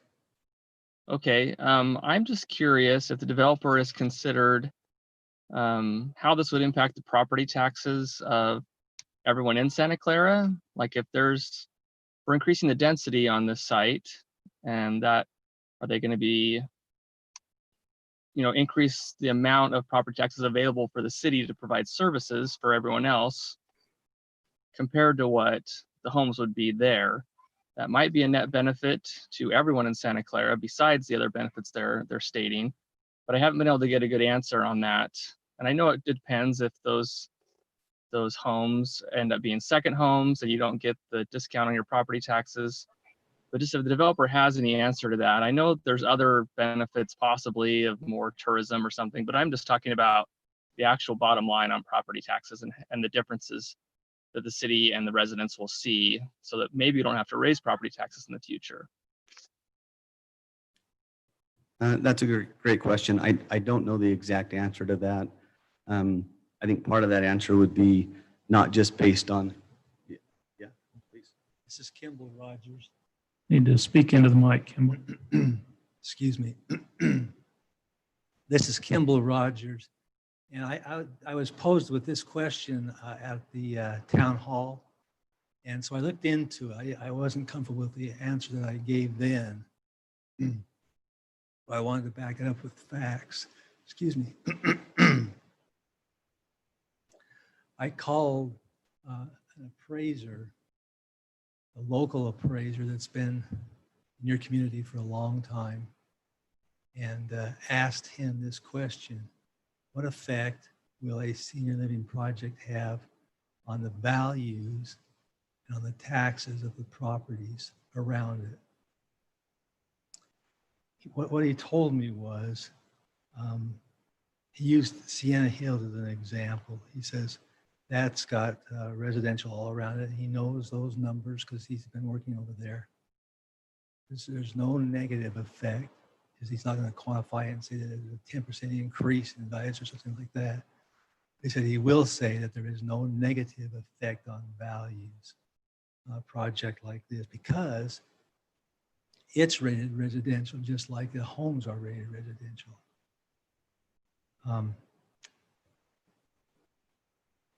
He said another big factor is in evaluating values, how organized is the community?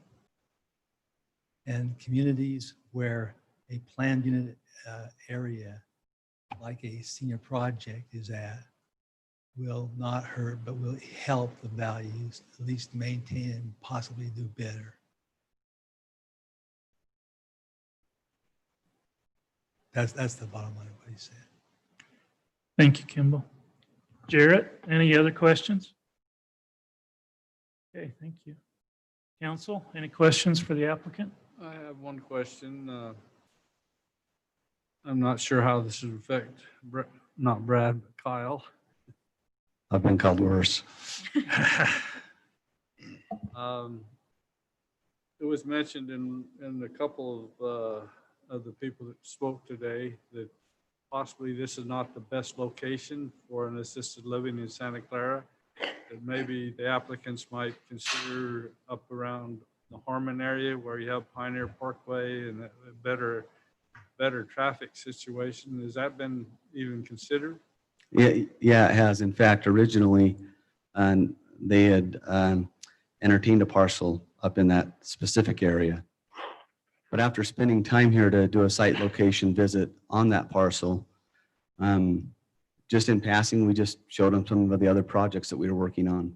And they were drawn to the valley. The valley seems to have a lot more problems than we do up in the Harmon area. Yeah, I know. And it's as it's been mentioned, I think change is really difficult. And this is something that's new. We think and feel that it's going to be a major commercial aspect. But my partners are professionals and they have multiple facilities. And these are residential dwellings. Again, we're not trying to hide the fact that it's a larger massing and it feels commercialized. We understand that. But in order to accommodate that, we take extra caution in the architectural design, in the elevation changes, in breaking up the buildings of the masses. But it really does feel, as I mentioned when I first came up, that the quaintness, the small town feel is something that will be desired by our own residents here, that they'll want to participate and stay a part of. There's certainly a different feel between the Heights and the Valley. We all can recognize that. It's for that very reason that we wanted to have that charm be a part of the facility. That charm is what drew them to say, we want to come down here. This would be something very, very unique, very special.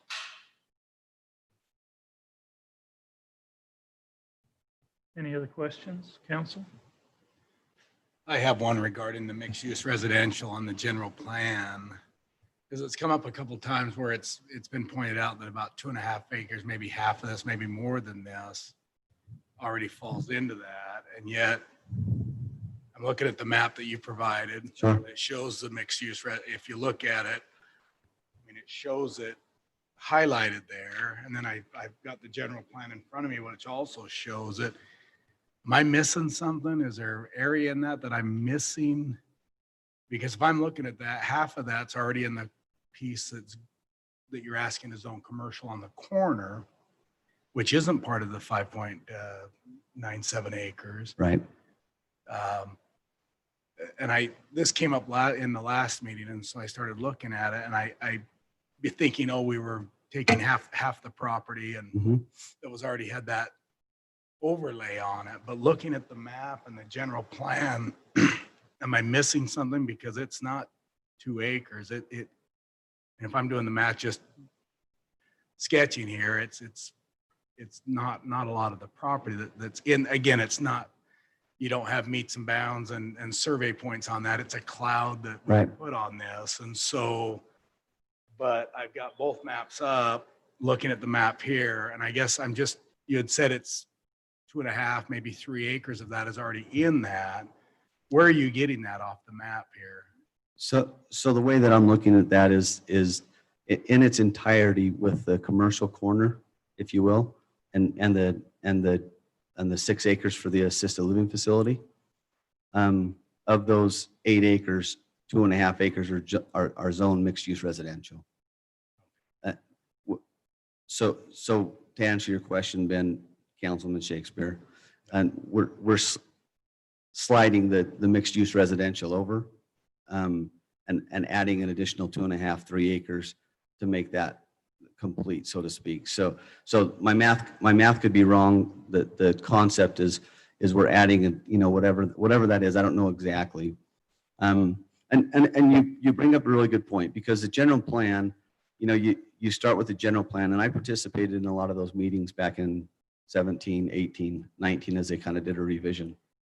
And you do, as council, as the general public, you do the best you can in trying to identify areas and designate what we think or feel that those might best be. But it's hard to use that as a defining factor, because, for example, the bubbled area that's marked or identified as mixed use residential right now splits 2 or 3 parcels that are owned by the same entity in half. And clearly it's not intended to say, well, that small little 7,000 square feet of the 20,000 square foot lot there is intended for mixed use residential, but the other is not. That these are put into place to help us identify areas and allocate growth and as we try to think about what the future might be. So in answering your question, that parcel in its entirety has 2 to 3 acres of mixed use residential. We are talking about sliding that over and adding another 2 or 3 acres to get to 6, which is just slightly about what we are planning and anticipating for an assisted living facility. If we were to take what we have right now, we could do something similar to the retreat at Sunbrook and put it into that corner. But that's not what we felt is best for the city. That's not what I personally said. It's not going to fly. This has to be spread out. It has to look and appear residential. It has to feel that way in order for us to be able to move forward. I live here. I want what's best for the city, and we think that this will be a great token to city. Again, that was a question I left from the last meeting, and then just pulling up maps, and I had left the last meeting thinking the 6 acres, already half of it was already had that overlay, but of that 1.5 acres or 2 acres on the corner has the overlay, and the bulk of the project, of this project, falls in the residential agriculture. Right. As it lays right now. Right.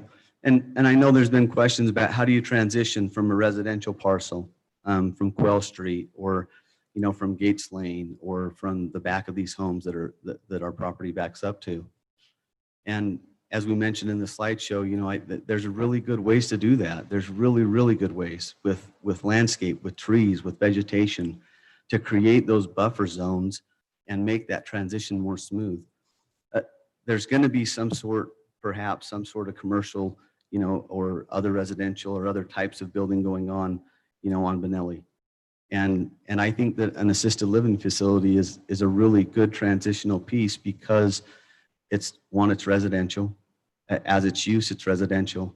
And by creating landscape, greenery, vegetation, trees to help shield that and shield some of the building, because it is a building, whether it's 2-story or 1-story. And we've done a good job in laying that out so that it doesn't feel like it's just one big straight facade.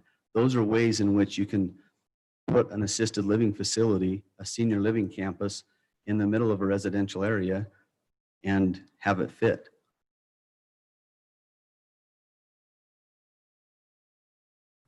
Anything else, Ben?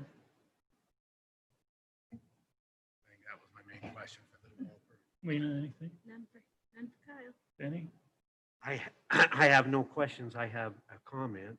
I still do not understand how this amendment to the general plan fits the general plan.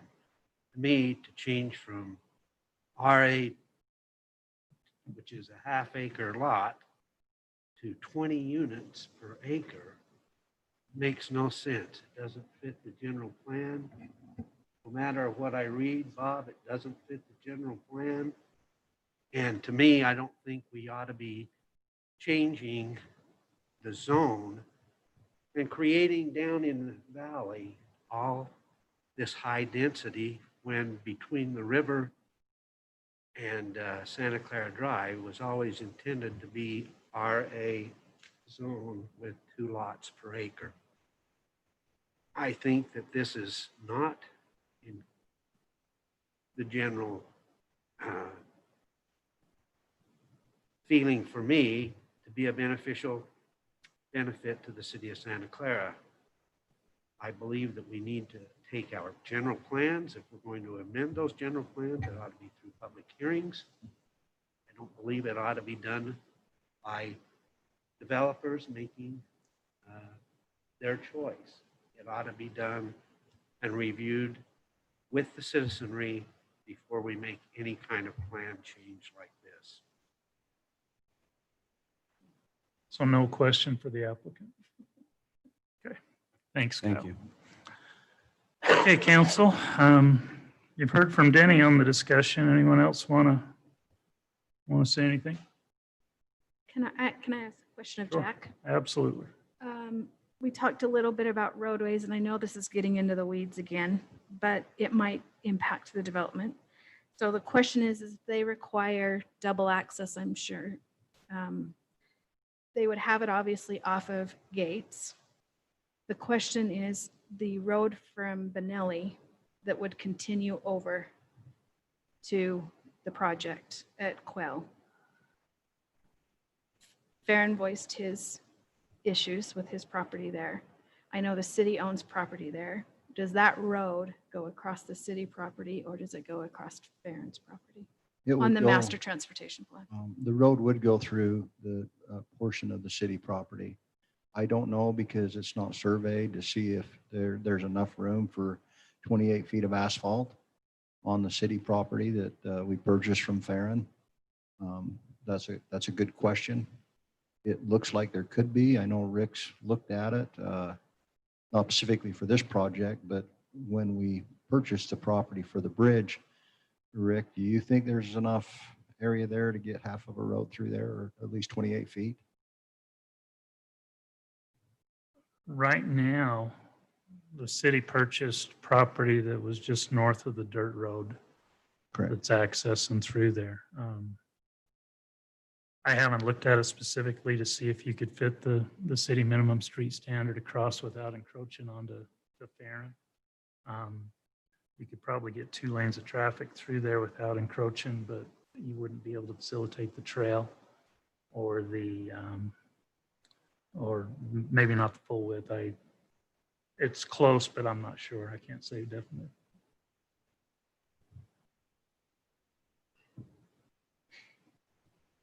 And there's a gap on Quail between these guys' north property line and the existing Quail Street right away. Yeah. They don't control either. Hafen's. Hafen's have it. I saw that. Yeah. Well, I can give you my thoughts if you want my thoughts. It's that time. Is it that time? Mhm. Probably past that time. I've actually wrestled with this for probably 3 weeks. Ask my husband, he'll tell you how many times I've driven down and on both sides of the river and walked back and forth, and how many times I've read and reread the general plan. And anyways, so I've got lots of thoughts. I'm really going to stick to the general plan because this isn't a zoning request, and we can get into the weeds in a lot of things with the zoning request, and they're just not generally not applicable when it comes to a general plan. I do understand the concerns with traffic. I'll just tell you that I understand the concerns with traffic. I did a non-scientific study, just so you know.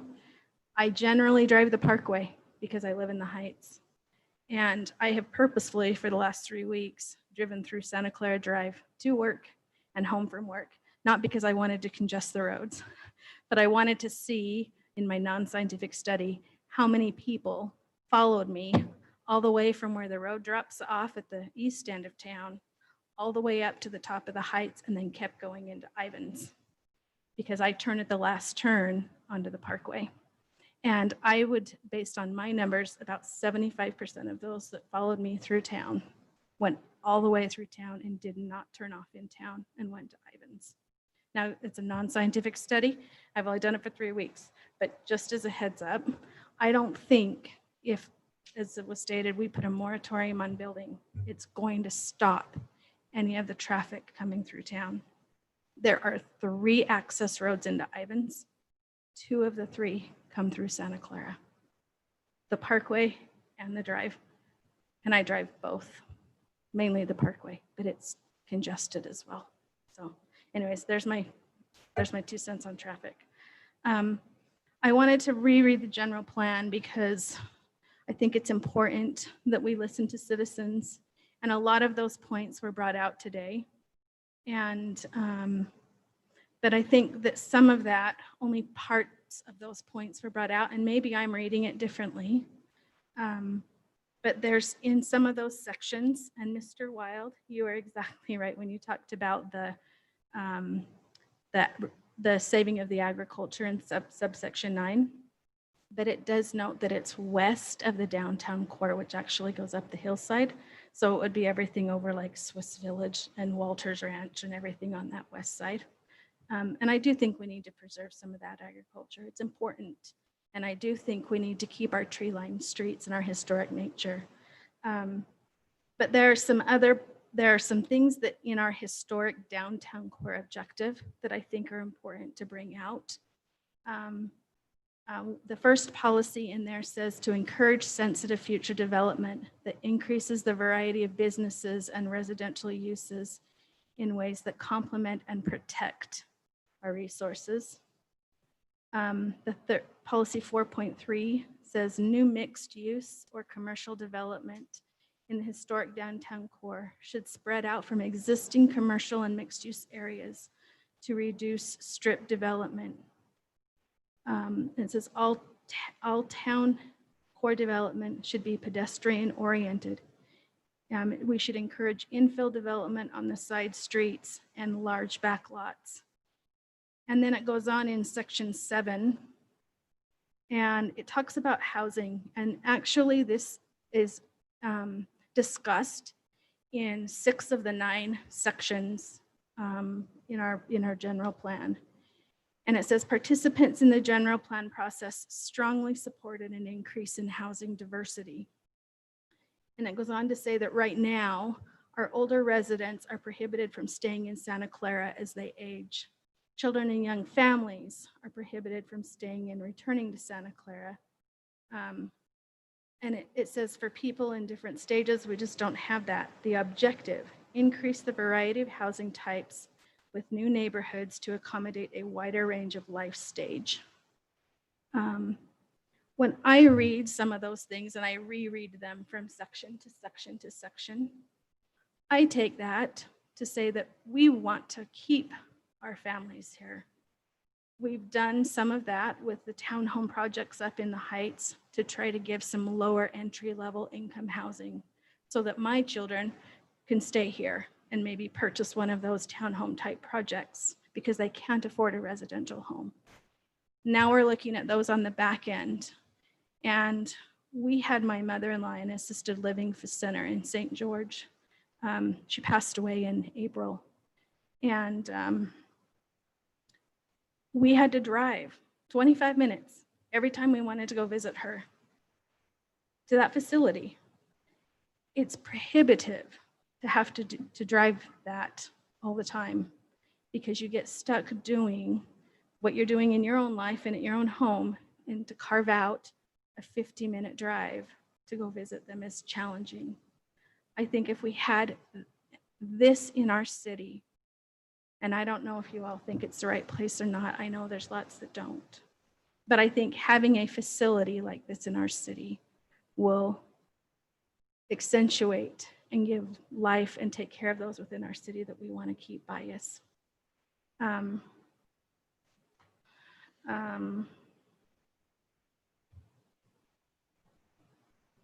I guess my only other thought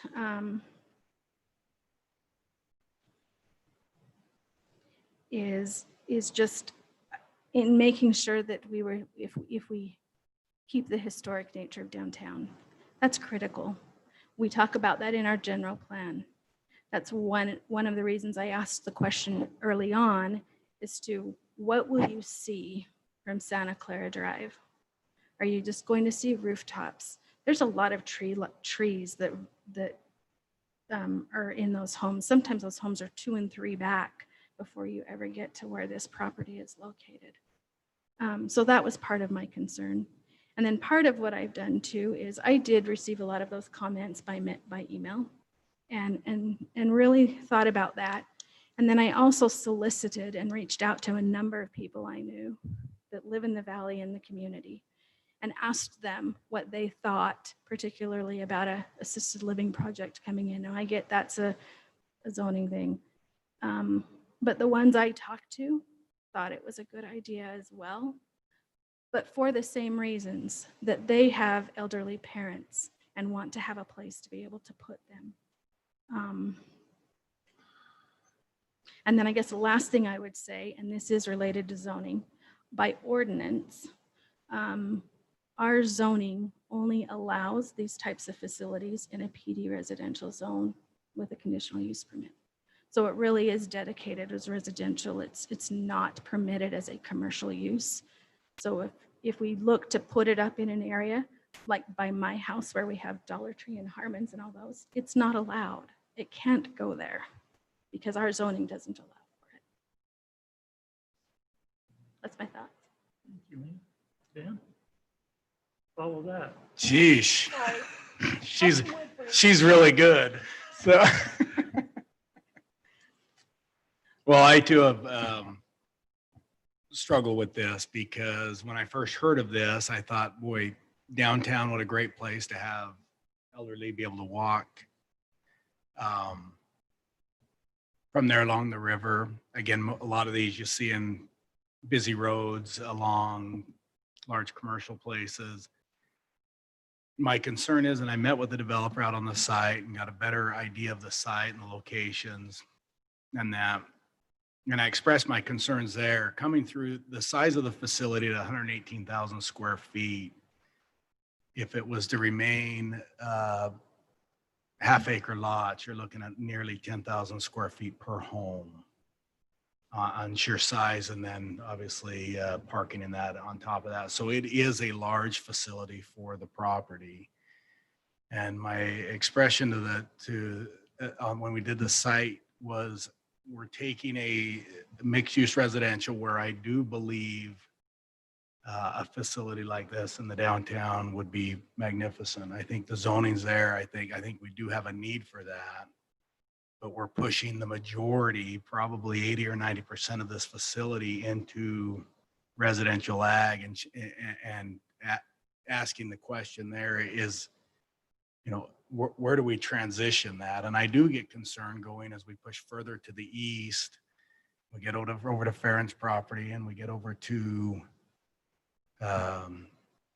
Chapel Street, the orchard there is, where do you draw the line? And this is a large facility when you look at just square footage of property there. I'm obviously water. I don't know the tax ramification. I haven't looked at whether the city benefits or not from property. I'm sure property tax and that, but I don't look at it for that. Because I do think there is a need for that, but I am concerned at just the sheer size of this and how far it goes down. And as a resident, and the residents that live there, it's all this time you've expected some type of residential. I think, right now our residential ag half-acre lots, maybe they're quarter acre. The part that Lena had read before, and I have to gone through, maybe it won't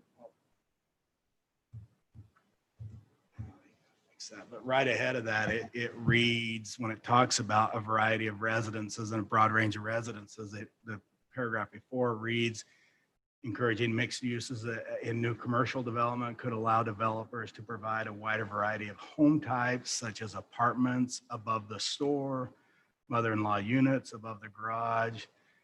With appropriate zoning, new subdivisions could also be encouraged to provide wider ranges of unit types, single homes on smaller lots, duplexes facing each street on the corner, and even scattered groups of townhomes and small condominiums.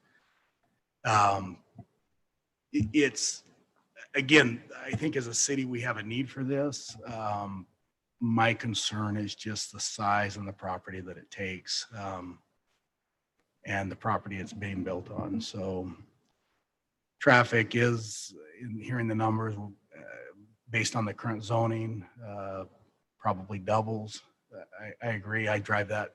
I think a lot of people drive the downtown because it is cool to drive. So if you're going to Ivans and you had to choose between Pioneer Parkway and Santa Clara Drive, I'm probably driving Santa Clara Drive. But I do, we'll soon live down there, so I do recognize the traffic, but I don't think this is, albeit it's probably double what currently is zoned, it's probably not a huge impact considering everything that's being developed. But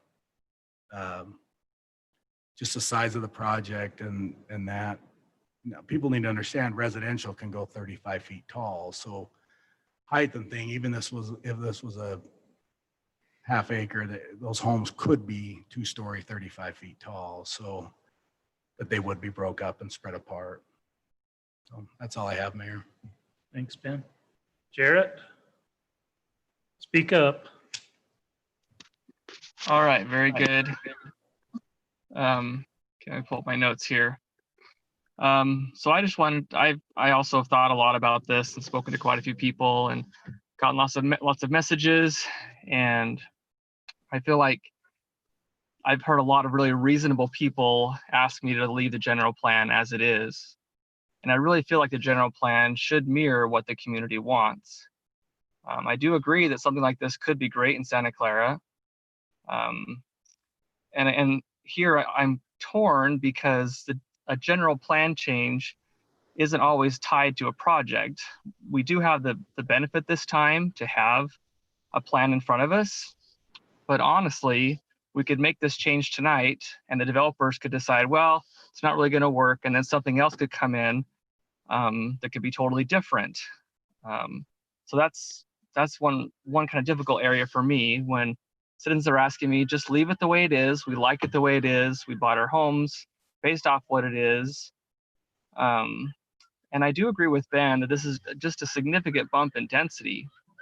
I think that maybe, and I do want to go back. I was on the council when the edge at Grand Desert was approved, and I did look through all of the signatures on the paper that was given to us, asking us not to change any of the zoning there. And I really feel like at that time the council had quite a bit of back and forth with the developer. And what we finally settled on was that, okay, you can do vacation rentals up in the South Hills, but anything that can be seen from Santa Clara Drive needs to look like a house. You can't have big buildings up there. It's got to really blend with everything else around it. And so I think if this project, maybe it could be on the same property, but the density would have to be different. It would have to blend a lot more with what's around there. And I also did go and meet the developer on the site. I wanted to make sure that I was hearing both sides of the story. I could really understand everything. And we did talk about, he took me down and we looked at the sycamores from across the river from where this facility would sit. And I can see an argument there that those are bigger houses and they don't have real big yards. This could look similar, but I still go back to just the amount of density there. And really, this could turn into, who knows what'll happen in 25 years when this cycle ends, what happens with that facility? And we basically are allowing townhomes and apartments in the downtown by approving this. So I'm definitely leaning towards saying no. And that's all I have to say. Thank you, Jarrett. Wendell?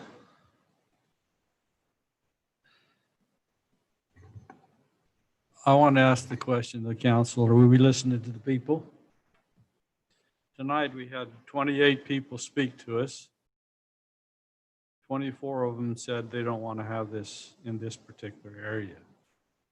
Some said that I agree it's a nice facility and would be a nice thing to have in Santa Clara, but I really think it should be up on the heights if we do something like this. And it should be where we have better access on the highways. People said traffic's a problem, flooding's a problem. We want the small town feel, which this takes away from the small town feel. Do we have access on the property? These are some big questions. Denny mentioned we're going from low density to high density. Jarrett's comments just a minute ago is what's going to happen if they decide not to do assisted living and just go ahead with apartments and condominiums down there? Is that going to be what we want? I'm not saying it will happen, but it could happen. The people that we heard tonight, and many people got this in the mail. I don't know where it came from, but there was a lot of notification on this meeting. If people wanted to be a part of it, they could have been a part of it and voiced their positive feelings. We didn't have a bunch of positive feelings here about this project. We had mostly negative. So I'm concerned as a council, we need to listen to people. And I would vote no on a general plan change. Danny, do you have anything to add? Well, I am not opposed to an assisted living facility in Santa Clara. That's not the issue.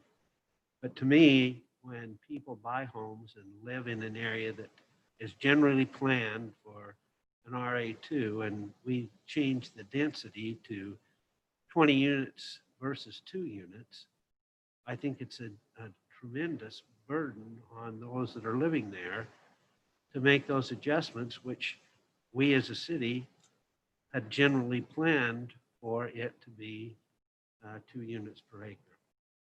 So in my mind, I believe that we listened to those who have opposed it, and some of them I didn't agree with the way they presented it.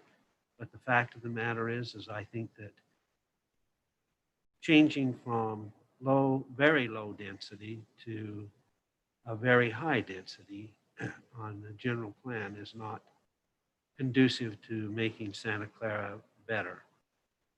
I think it'll change the complexion of downtown. And I think it's going to present a problem for future pieces of property agriculturally zoned and create a situation where the city is kind of locked in. I would be opposed to it. All right, council, well, you've had your discussion. Is anybody inclined to make a motion? I would so move that we decline the general plan amendment for the ordinance 2020-09 and deny the general plan change. I'll second that motion. I have a motion by Denny and a second by Wendell to deny the proposed general plan amendment. Is there any question or additional discussion on that motion? Seeing none, let's do roll call vote. Wendell? Aye. Denny? Aye. Jarrett? Aye. Lena? Aye. Ben? Aye. The motion or the application is denied. 5-0. I want to thank everybody, thank the public. You've been here a long time.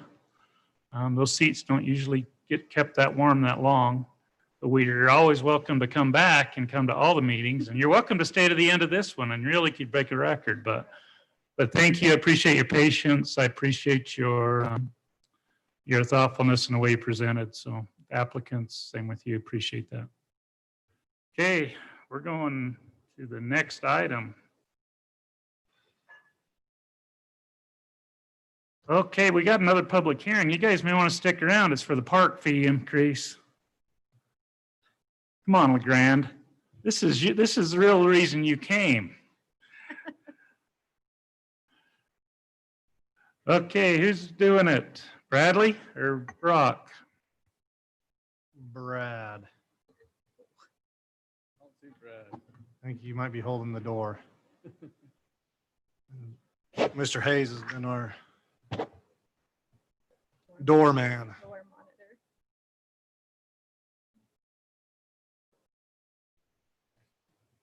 Parks fee schedule. Parks fee schedule. Just a quick recap. We went over this in the work meeting on the first of the month. The three main things that we were looking at is adding short rental for Googler pickleball courts where you could reserve it by the hour. We also added the Swiss Pioneer Memorial Park so you could reserve it for weddings. And then we also, with baseball and softball, we had April and May that were off limits to tournaments. And this adds a peak season in April and May 4 tournaments. We don't allow other field rentals in April and May, with an increased fee of $500 per day or $300 per half day.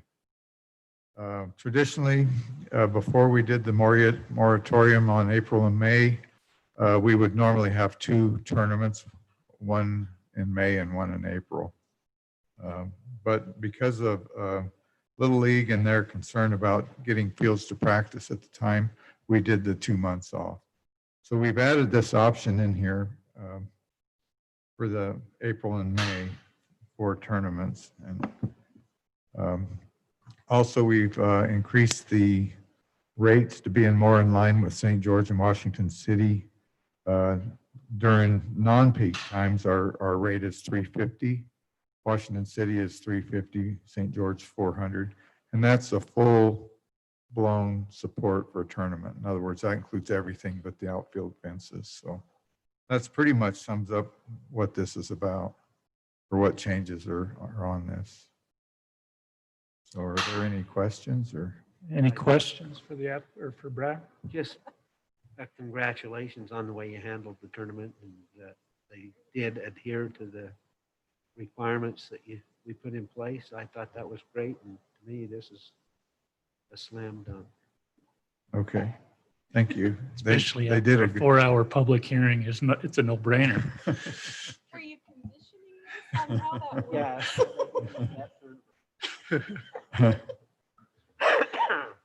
They did very well following the guidelines. I have to say that. I went there Thursday and Friday. I wasn't there when they got the false positive report, but I did get a call from staff and I did get a call from the tournament director immediately there to tell me what was going on. So I think they would be the example for future tournaments that we bring in. Yeah. Okay, any more questions for Brad? I want to open this public hearing. Because I know there's still room next door full of people. It's not as many as there was. There's some people waiting for the to talk about the art. Yeah. Let's see what we got online for this one. Okay, what do you got online? Let's go ahead and open the public hearing on the parks fee and proposed parks fee increase. I just want Brock to read something for us. All right, you did hear enough of me already? I was going to type something to you. All right, so the public comment we received online for the parks impact fee is we have not received any input. You haven't received any input? Nope, no public comment online. Nobody in the next room want to come in and say anything? Okay, we'll close the public hearing and move down in the agenda to item C4, consider amendment to the Santa Clara City Park fees and approve resolution 2020-12. Mayor, I'll make that motion that we approve an amendment to the Santa Clara City Park fee and approve resolution 2020-12 as presented. I'd second that. Motion by Ben, a second by Denny. Any question on that motion? This is a fee increase, a money item, Ben. That question, just, is it effective immediately? Yes. Does that affect anybody who has current reservations? We don't, Currently, we have Rocky Mountain Baseball, but nobody has put a deposit down yet. okay. So that pretty much locks it in. If they give us their deposit, that reserves the field and then they're locked in. Any other questions? Okay, roll call. Ben. Aye. Lena. Jarrett. Aye. Danny. Aye. Wendell. Aye. The ayes Thank you. have it. Thank you, Brad. Okay, we're to the consent agenda. We've got on the consent agenda tonight approval of the claims and minutes. You've got the July 8th regular city council meeting minutes and the claims through July 22nd. The calendar of events, this is July 24th, the holidays, office are closed. We have a work meeting on the 5th, a regular city council meeting on the 12th and the 26th. The third item on the consent agenda is to appoint Shelley Harris to the Planning Commission from an alternate. She's been serving as an alternate for 6 months, like that. And Jason Lindsay's retirement. So we want to move Shelley from the alternate to the Planning Commission member, correct? Any questions about any of those three items? We need to do them separately. Are you okay doing them together? All together. I would look for a motion. I'll move that we approve the consent agenda as outlined. Second. Got a motion by Lena and a second by Ben to approve the consent agenda as presented. Any question on that motion? This does involve money. Roll call. Wendell? Aye. Denny? Aye. Jarrett? Aye. Lena? Aye. Ben? Aye. Passes unanimously. Is Jason still here? I don't believe Jason is here, and I went out and checked on item 3, and he's also gone, so I respectfully request that we table both those or put them on another agenda. At the first part of another agenda, non-public hearing. Yes. So we could bring them on the work meeting on the 5th. Do you want to do one then, or do you want to do a regular meeting? Let's do it at the work meeting. So I need a motion to table items C1 and C3 to the work meeting. So moved. Got a motion. Do I have a second? Second. Oh, Motion by Denny, second by Wendell. All in favor, say aye. aye. Aye. The ayes have it, 5-0. Are there any opposed? Okay, thank you, council. Wow, we jumped down to mayor reports already, right? I didn't skip anything, did I, Chris? Tabled 1 and 3, voted on 2, voted on 4, and voted on 5 earlier. Okay, we're down to item 6. Mayor and council reports, Ben? I don't think I have any, Mayor, but my mind's pretty tired right now, so. Okay, Lena? My only report is for the fair. It is coming up. Our display will go up next Thursday. We are doing, I know you didn't all have any say in this. Let me just tell you what we're doing. That's what we're used to when it comes to the fair. We're all doing a then and now theme. I can describe for you what it's going to look like. If I can make it all come together, I'm going to put it up in my garage and section off a 10 by 10 piece in my garage and put it all together and make sure it works first. But the idea is a small section of the entryway into our booth will be dirt. The other section into our entryway will be pavement. It's really going to be a rubber underlayment, but it looks like asphalt. At the end of it, we're going to have a garden box for a garden because that's the history of Santa Clara. And then on the then side, there are lots of pictures about Santa Clara, what it used to look like with specific structures within the city. On the now side, it is those same structures, if they still exist and what they look like now. It will have histories of all of those structures on there. I think we're working on a banner, Brock, to go on the top of it. I think Christelle is. And then I'm looking for an old wood plow to put on the dirt side of it. And I'm going to put a BMX bike on the now side. So that's kind of the idea in a nutshell. Any suggestions, thoughts, additions, subtractions that you all would like? You're going to go down to the museum and talk to Sherry and them tomorrow. Yes. Sounds great, Lena. Yeah. Say thank you. We'll see how it turns out. Oh, it's going to be nice. It's going to be nice. I've seen a couple of them plows just in the last few days, and I cannot remember where. Okay. Well, I will People's find front one yards. by Wednesday. Just drive the boulevard and look in people's porches. Okay, Danny? Question, August 1st is our deadline to make a decision on Swiss paper. Anybody need? Brock? From the commit, input from the committee? I think our committee of our coordinators and that, I think we're still very concerned and worried about trying to put on the event of an event that will be what we even, we've come to expect it, even come close, even with what we've done to reduce things, trying to make it a little more smaller and quaint there's still just a lot of concern of how to make it function. If you talk about, we're still in this phase we're in, social distancing.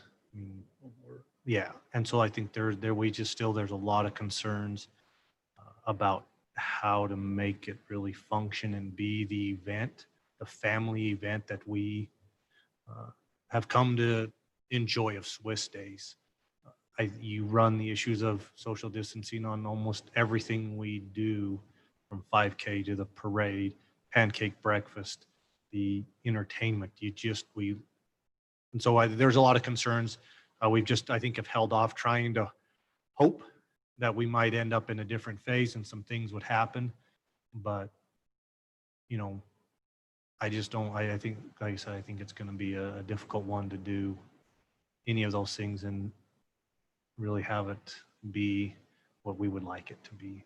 There was Hurricane postponed Peach Days until they go green. Is that what I heard? I wonder if we should maybe consider something similar. Iron Man is proceeding the weekend before Swiss Days, but they have put together a plan similar to the softball tournament plan in level of detail and protection that I think we'd have to do that same thing with Swiss Days, and I don't think we can. I don't know that you can take those type of rules and apply it to a Swiss Days event and expect it to be anything. Yeah. So Lena, how are they doing the fair? How's that gonna work? I have absolutely no idea. That'd be a good question to ask them. Yeah, the only thing I know they've canceled is the boxing. They have canceled boxing, but everything else is apparently going off without a hitch. Yeah, and Certain, I don't know how they're going to do their derby because fans, that's what they go for, they're crowded. I mean, that bleacher is jam-packed. I do know that they did reserved tickets for the Derby this year, and supposedly now, given that movie theaters haven't figured out how to make this work, I don't know how the fair figured out how to make it work, but supposedly you could cluster seat your family so that you're distanced apart from other people. I don't. Yeah, I don't know. And you know, then the rodeo the same week as the Ironman has canceled, I believe, as well. So Rodeo's back on. oh, it's back on now. I haven't heard- Rodeo's on. Dixie Roundups. Oh, I hadn't heard that one come. They talked about canceling. Rodeo was it. on as of a couple days ago. Okay, Yeah, I very did received an definitely email up. a week or so ago saying it was off. Is it possible to do? I know I don't know that we can call it Swiss Days, but is it possible to do something that same weekend just to observe it, so to speak, but maybe do the movies in the park, but we use like two different parks. So I don't know if we have equipment to do that, but so that families can come and maybe we pop popcorn and provide popcorn for them, or I'd I have to don't ask know. Brad if we have the equipment. I'm not sure we do. I mean, there's thoughts of the movie in the park. You know, you could do like they've done in some of the big city parks. You could draw circles and try to ask people to stay within the circles type of thing. Could we go to, I don't know, I'd have to think about where, but Goobler Park is the one that you have the biggest space in the outfields to say, right, and you have parking, right. but that's your only place that you have enough space. And you could have two exits off the ball, a diamond, you can first base, third base. I don't know. I'm just trying to think outside the box. I think that's our closest. Maybe you try to do it over 2 nights. The Valley does one night, the Heights does a night or something. I mean, but You're dividing your community. Yeah. That's the I know. exact opposite of Swiss Days. What if you live in the Heights, but you're building in the Valley? Could you go to both? You go to both. Oh, sweet. As long as you're paying tax on both. Well, and I still think it should be a movie, like a drive-in movie at Goobler Park. Then we can all stay in our cars. You could even do bingo that way and have an announcer. And you just have to think of, like, if people stay in their cars, what can we do that maintains Swiss Days? I've never done a drive-in movie. I guess my only concern with that is it is hot. Wait, you've And never You've done a never drive-in been to a movie? drive-in movie? No, I knew it was at Sunset Corner way back in the day. And I've seen them in Provo or Springville. I've never gone. Sorry. Mount Pleasant has a great. Sorry. I've never attended one. I'm sorry. You baby. As you talk about dating yourself, there you go. I'm, But the park but I worry about the heat. where you set up the screen, I don't know how you could get your audio, unless you had to hook up with the radio station, audio to the. Yeah. car. And I wondered, we don't have a screen that's high to see. Then you got cars running. That's a lot of carbon monoxide pumping out because it's going to be hot. The AC's, you're not going to be able to. Tell them they can't run their car. I was happy. I will not restrict those freedoms. Pile in the back of a pickup truck. I just asked that question. 'cause I know- No, it's, everybody's been thinking about it. I've been thinking about it. My wife asks me every night when I come home, you guys decided what you're gonna do? with Yeah, I Swiss mean, Re?" I had a text from Mayor. people saying what's happening. So. You talked about doing something on the bridge. I mean, what if we They set it- still want to do a dance. What if we did something, obviously you couldn't probably do a dance, but you wanted to light up the bridge, you wanted to do some type of, what if you did something where you could have people driving their cars through there, but really have that thing decked out, maybe all the way down through the new road, just something, we have a truck there cooking popcorn and they can, but you Like a town parade. like a town parade at night where you just deck that bridge out with your lighting that you were talking about. And everybody drive down. And everyone gets to drive down and the council's there serving popcorn and we're all there doing popcorn instead of just giving buckets of popcorn or whatever we want and popsicles. I don't know. Let's make it rain candy. We could there, just something where you could, Instead of throwing it off the float to the people. yeah, throwing it to the just people to the something right car. there where they came by and we just decked that out and maybe it was something as simple as that, but I think it's important to try to do something. And I like the drive-through idea. I don't know the logistics on it, but we've got the bridge. We wanted to do maybe that's the time. You do something, we drive the old fire truck across there and then we're on the other side and we deck that thing out and let people come that whole night or that whole weekend and just. But how do you social distance the lighting, the celebration? Well, I'm saying just driving their cars. They don't get out of their cars. They're just driving We just across. light it up. We just We just light it up and Let them drive by. let them drive through, but maybe we're there, we're distance to where, yeah, instead of throwing candy at throw them, candy or water balloons at their cars when they drive across. the road. something that we could give out as they're coming by and just, I don't know. I was just thinking we wanted to do that. I don't know the answer, Cookie. but Did you throw in Right. some fireworks too, Ben? it would be, And squirt guns. And squirt guns instead of. Yeah. Then we won't hurt anybody's car. Oh, man. I don't know. I would like to see something. It would, obviously to get, I don't know the answer, but Does the committee, have they been working on a plan D? Is just something completely out of the box like we just talked about? I think the reverse parade, like kind of what you talked about, that's been discussed. I mean, we've discussed a lot, roughly everything we've kind of talked about tonight, except for the bridge. Do anything down there hasn't been discussed. So you're basically going to cancel everything and plan a singular type event that you can try and implement the guidelines in. And the reverse parade type, that is probably our easiest one, because if they don't get out of a car, it's just council staff there that can separate out, practicing where we can. We have masks and gloves and doing our thing that way, and just determining what we're going to have them experience. You're going to do a volunteer of the year, or how are you going to bring that? In a car. Sure.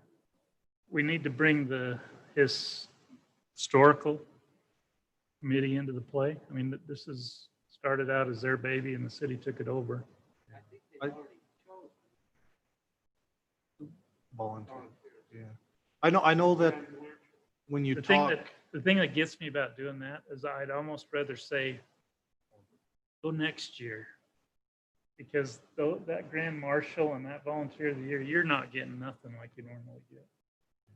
Somebody's gonna get shortchanged.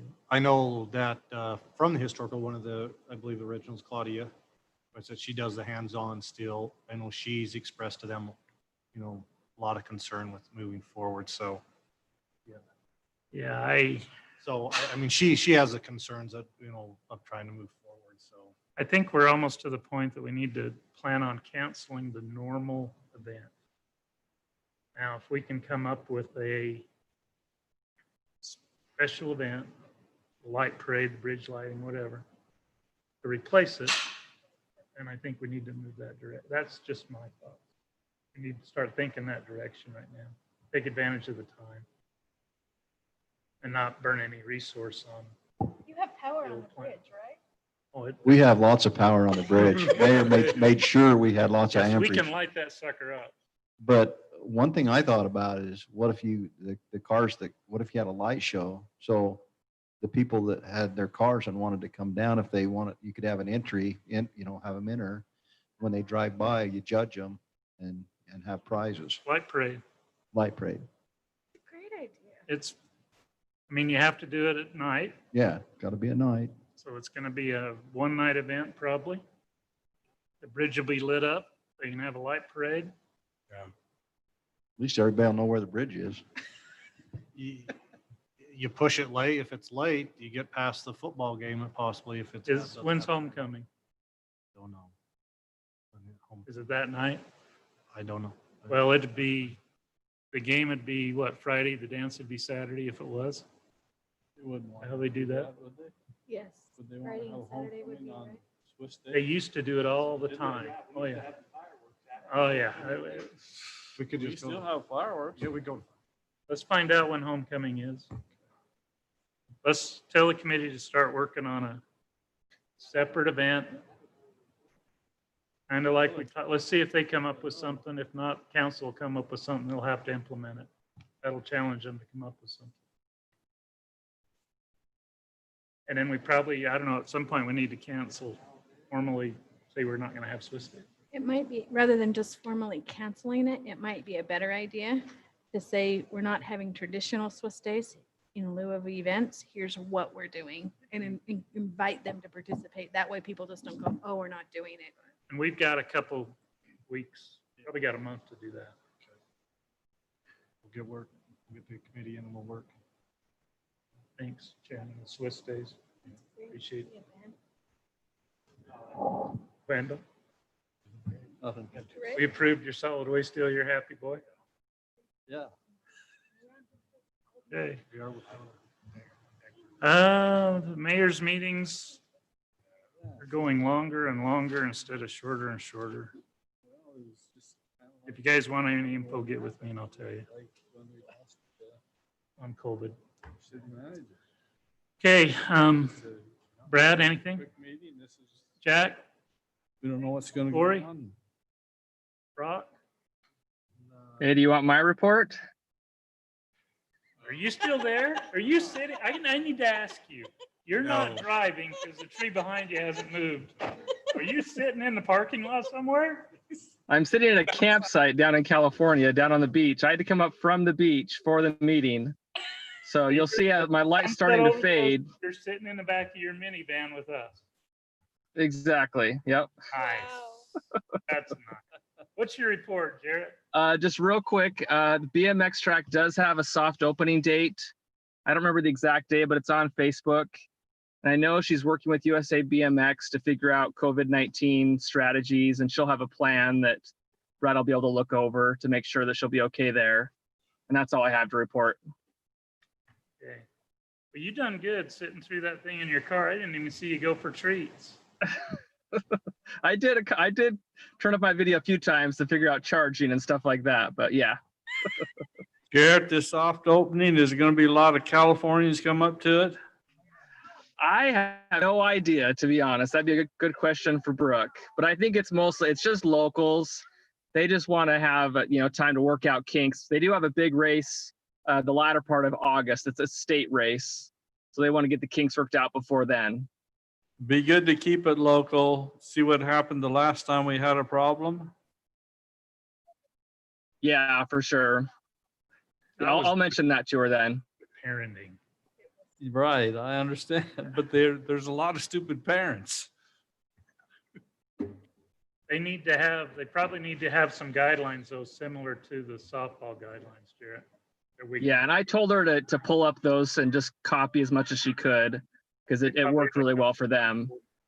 They should come, do the same thing we made the softball people do. We probably ought to make that event do the same thing, same process. And I wondered about that because they have a lease on the land. Mhm. So they can run whatever events they want. I don't know how all that works, to be honest, but I told Brooke to play it safe and present something to Brad, and then we'd go from there. Yeah, I think that's wise. Okay. Say what? The attorney left. How are you gonna have we need an executive session? Goody. Okay, I need a motion to You want go. a couple dates real fast? Snow Canyon High plays at home on September 25th against Dixie. Is that homecoming? I'm sure it is. The week before and the week after, they're gone. They're on away. We could push it to Saturday. Saturday's the dance, but Friday, if you're just late, if you go at like 10 o'clock, it's dark, the lights will shine. Your committee chairs are well involved in high school sports and they'll work something out. Yes, they are.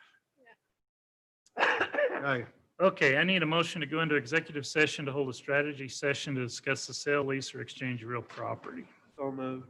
Second. Got a motion by Denny and a second by Wendell. You go into executive session. Is there any question on the motion? All in favor, say aye. Aye. Aye. Any opposed? You say aye, Jarrett? Yes, aye. Okay, we're going to go into executive session. Thank you, staff.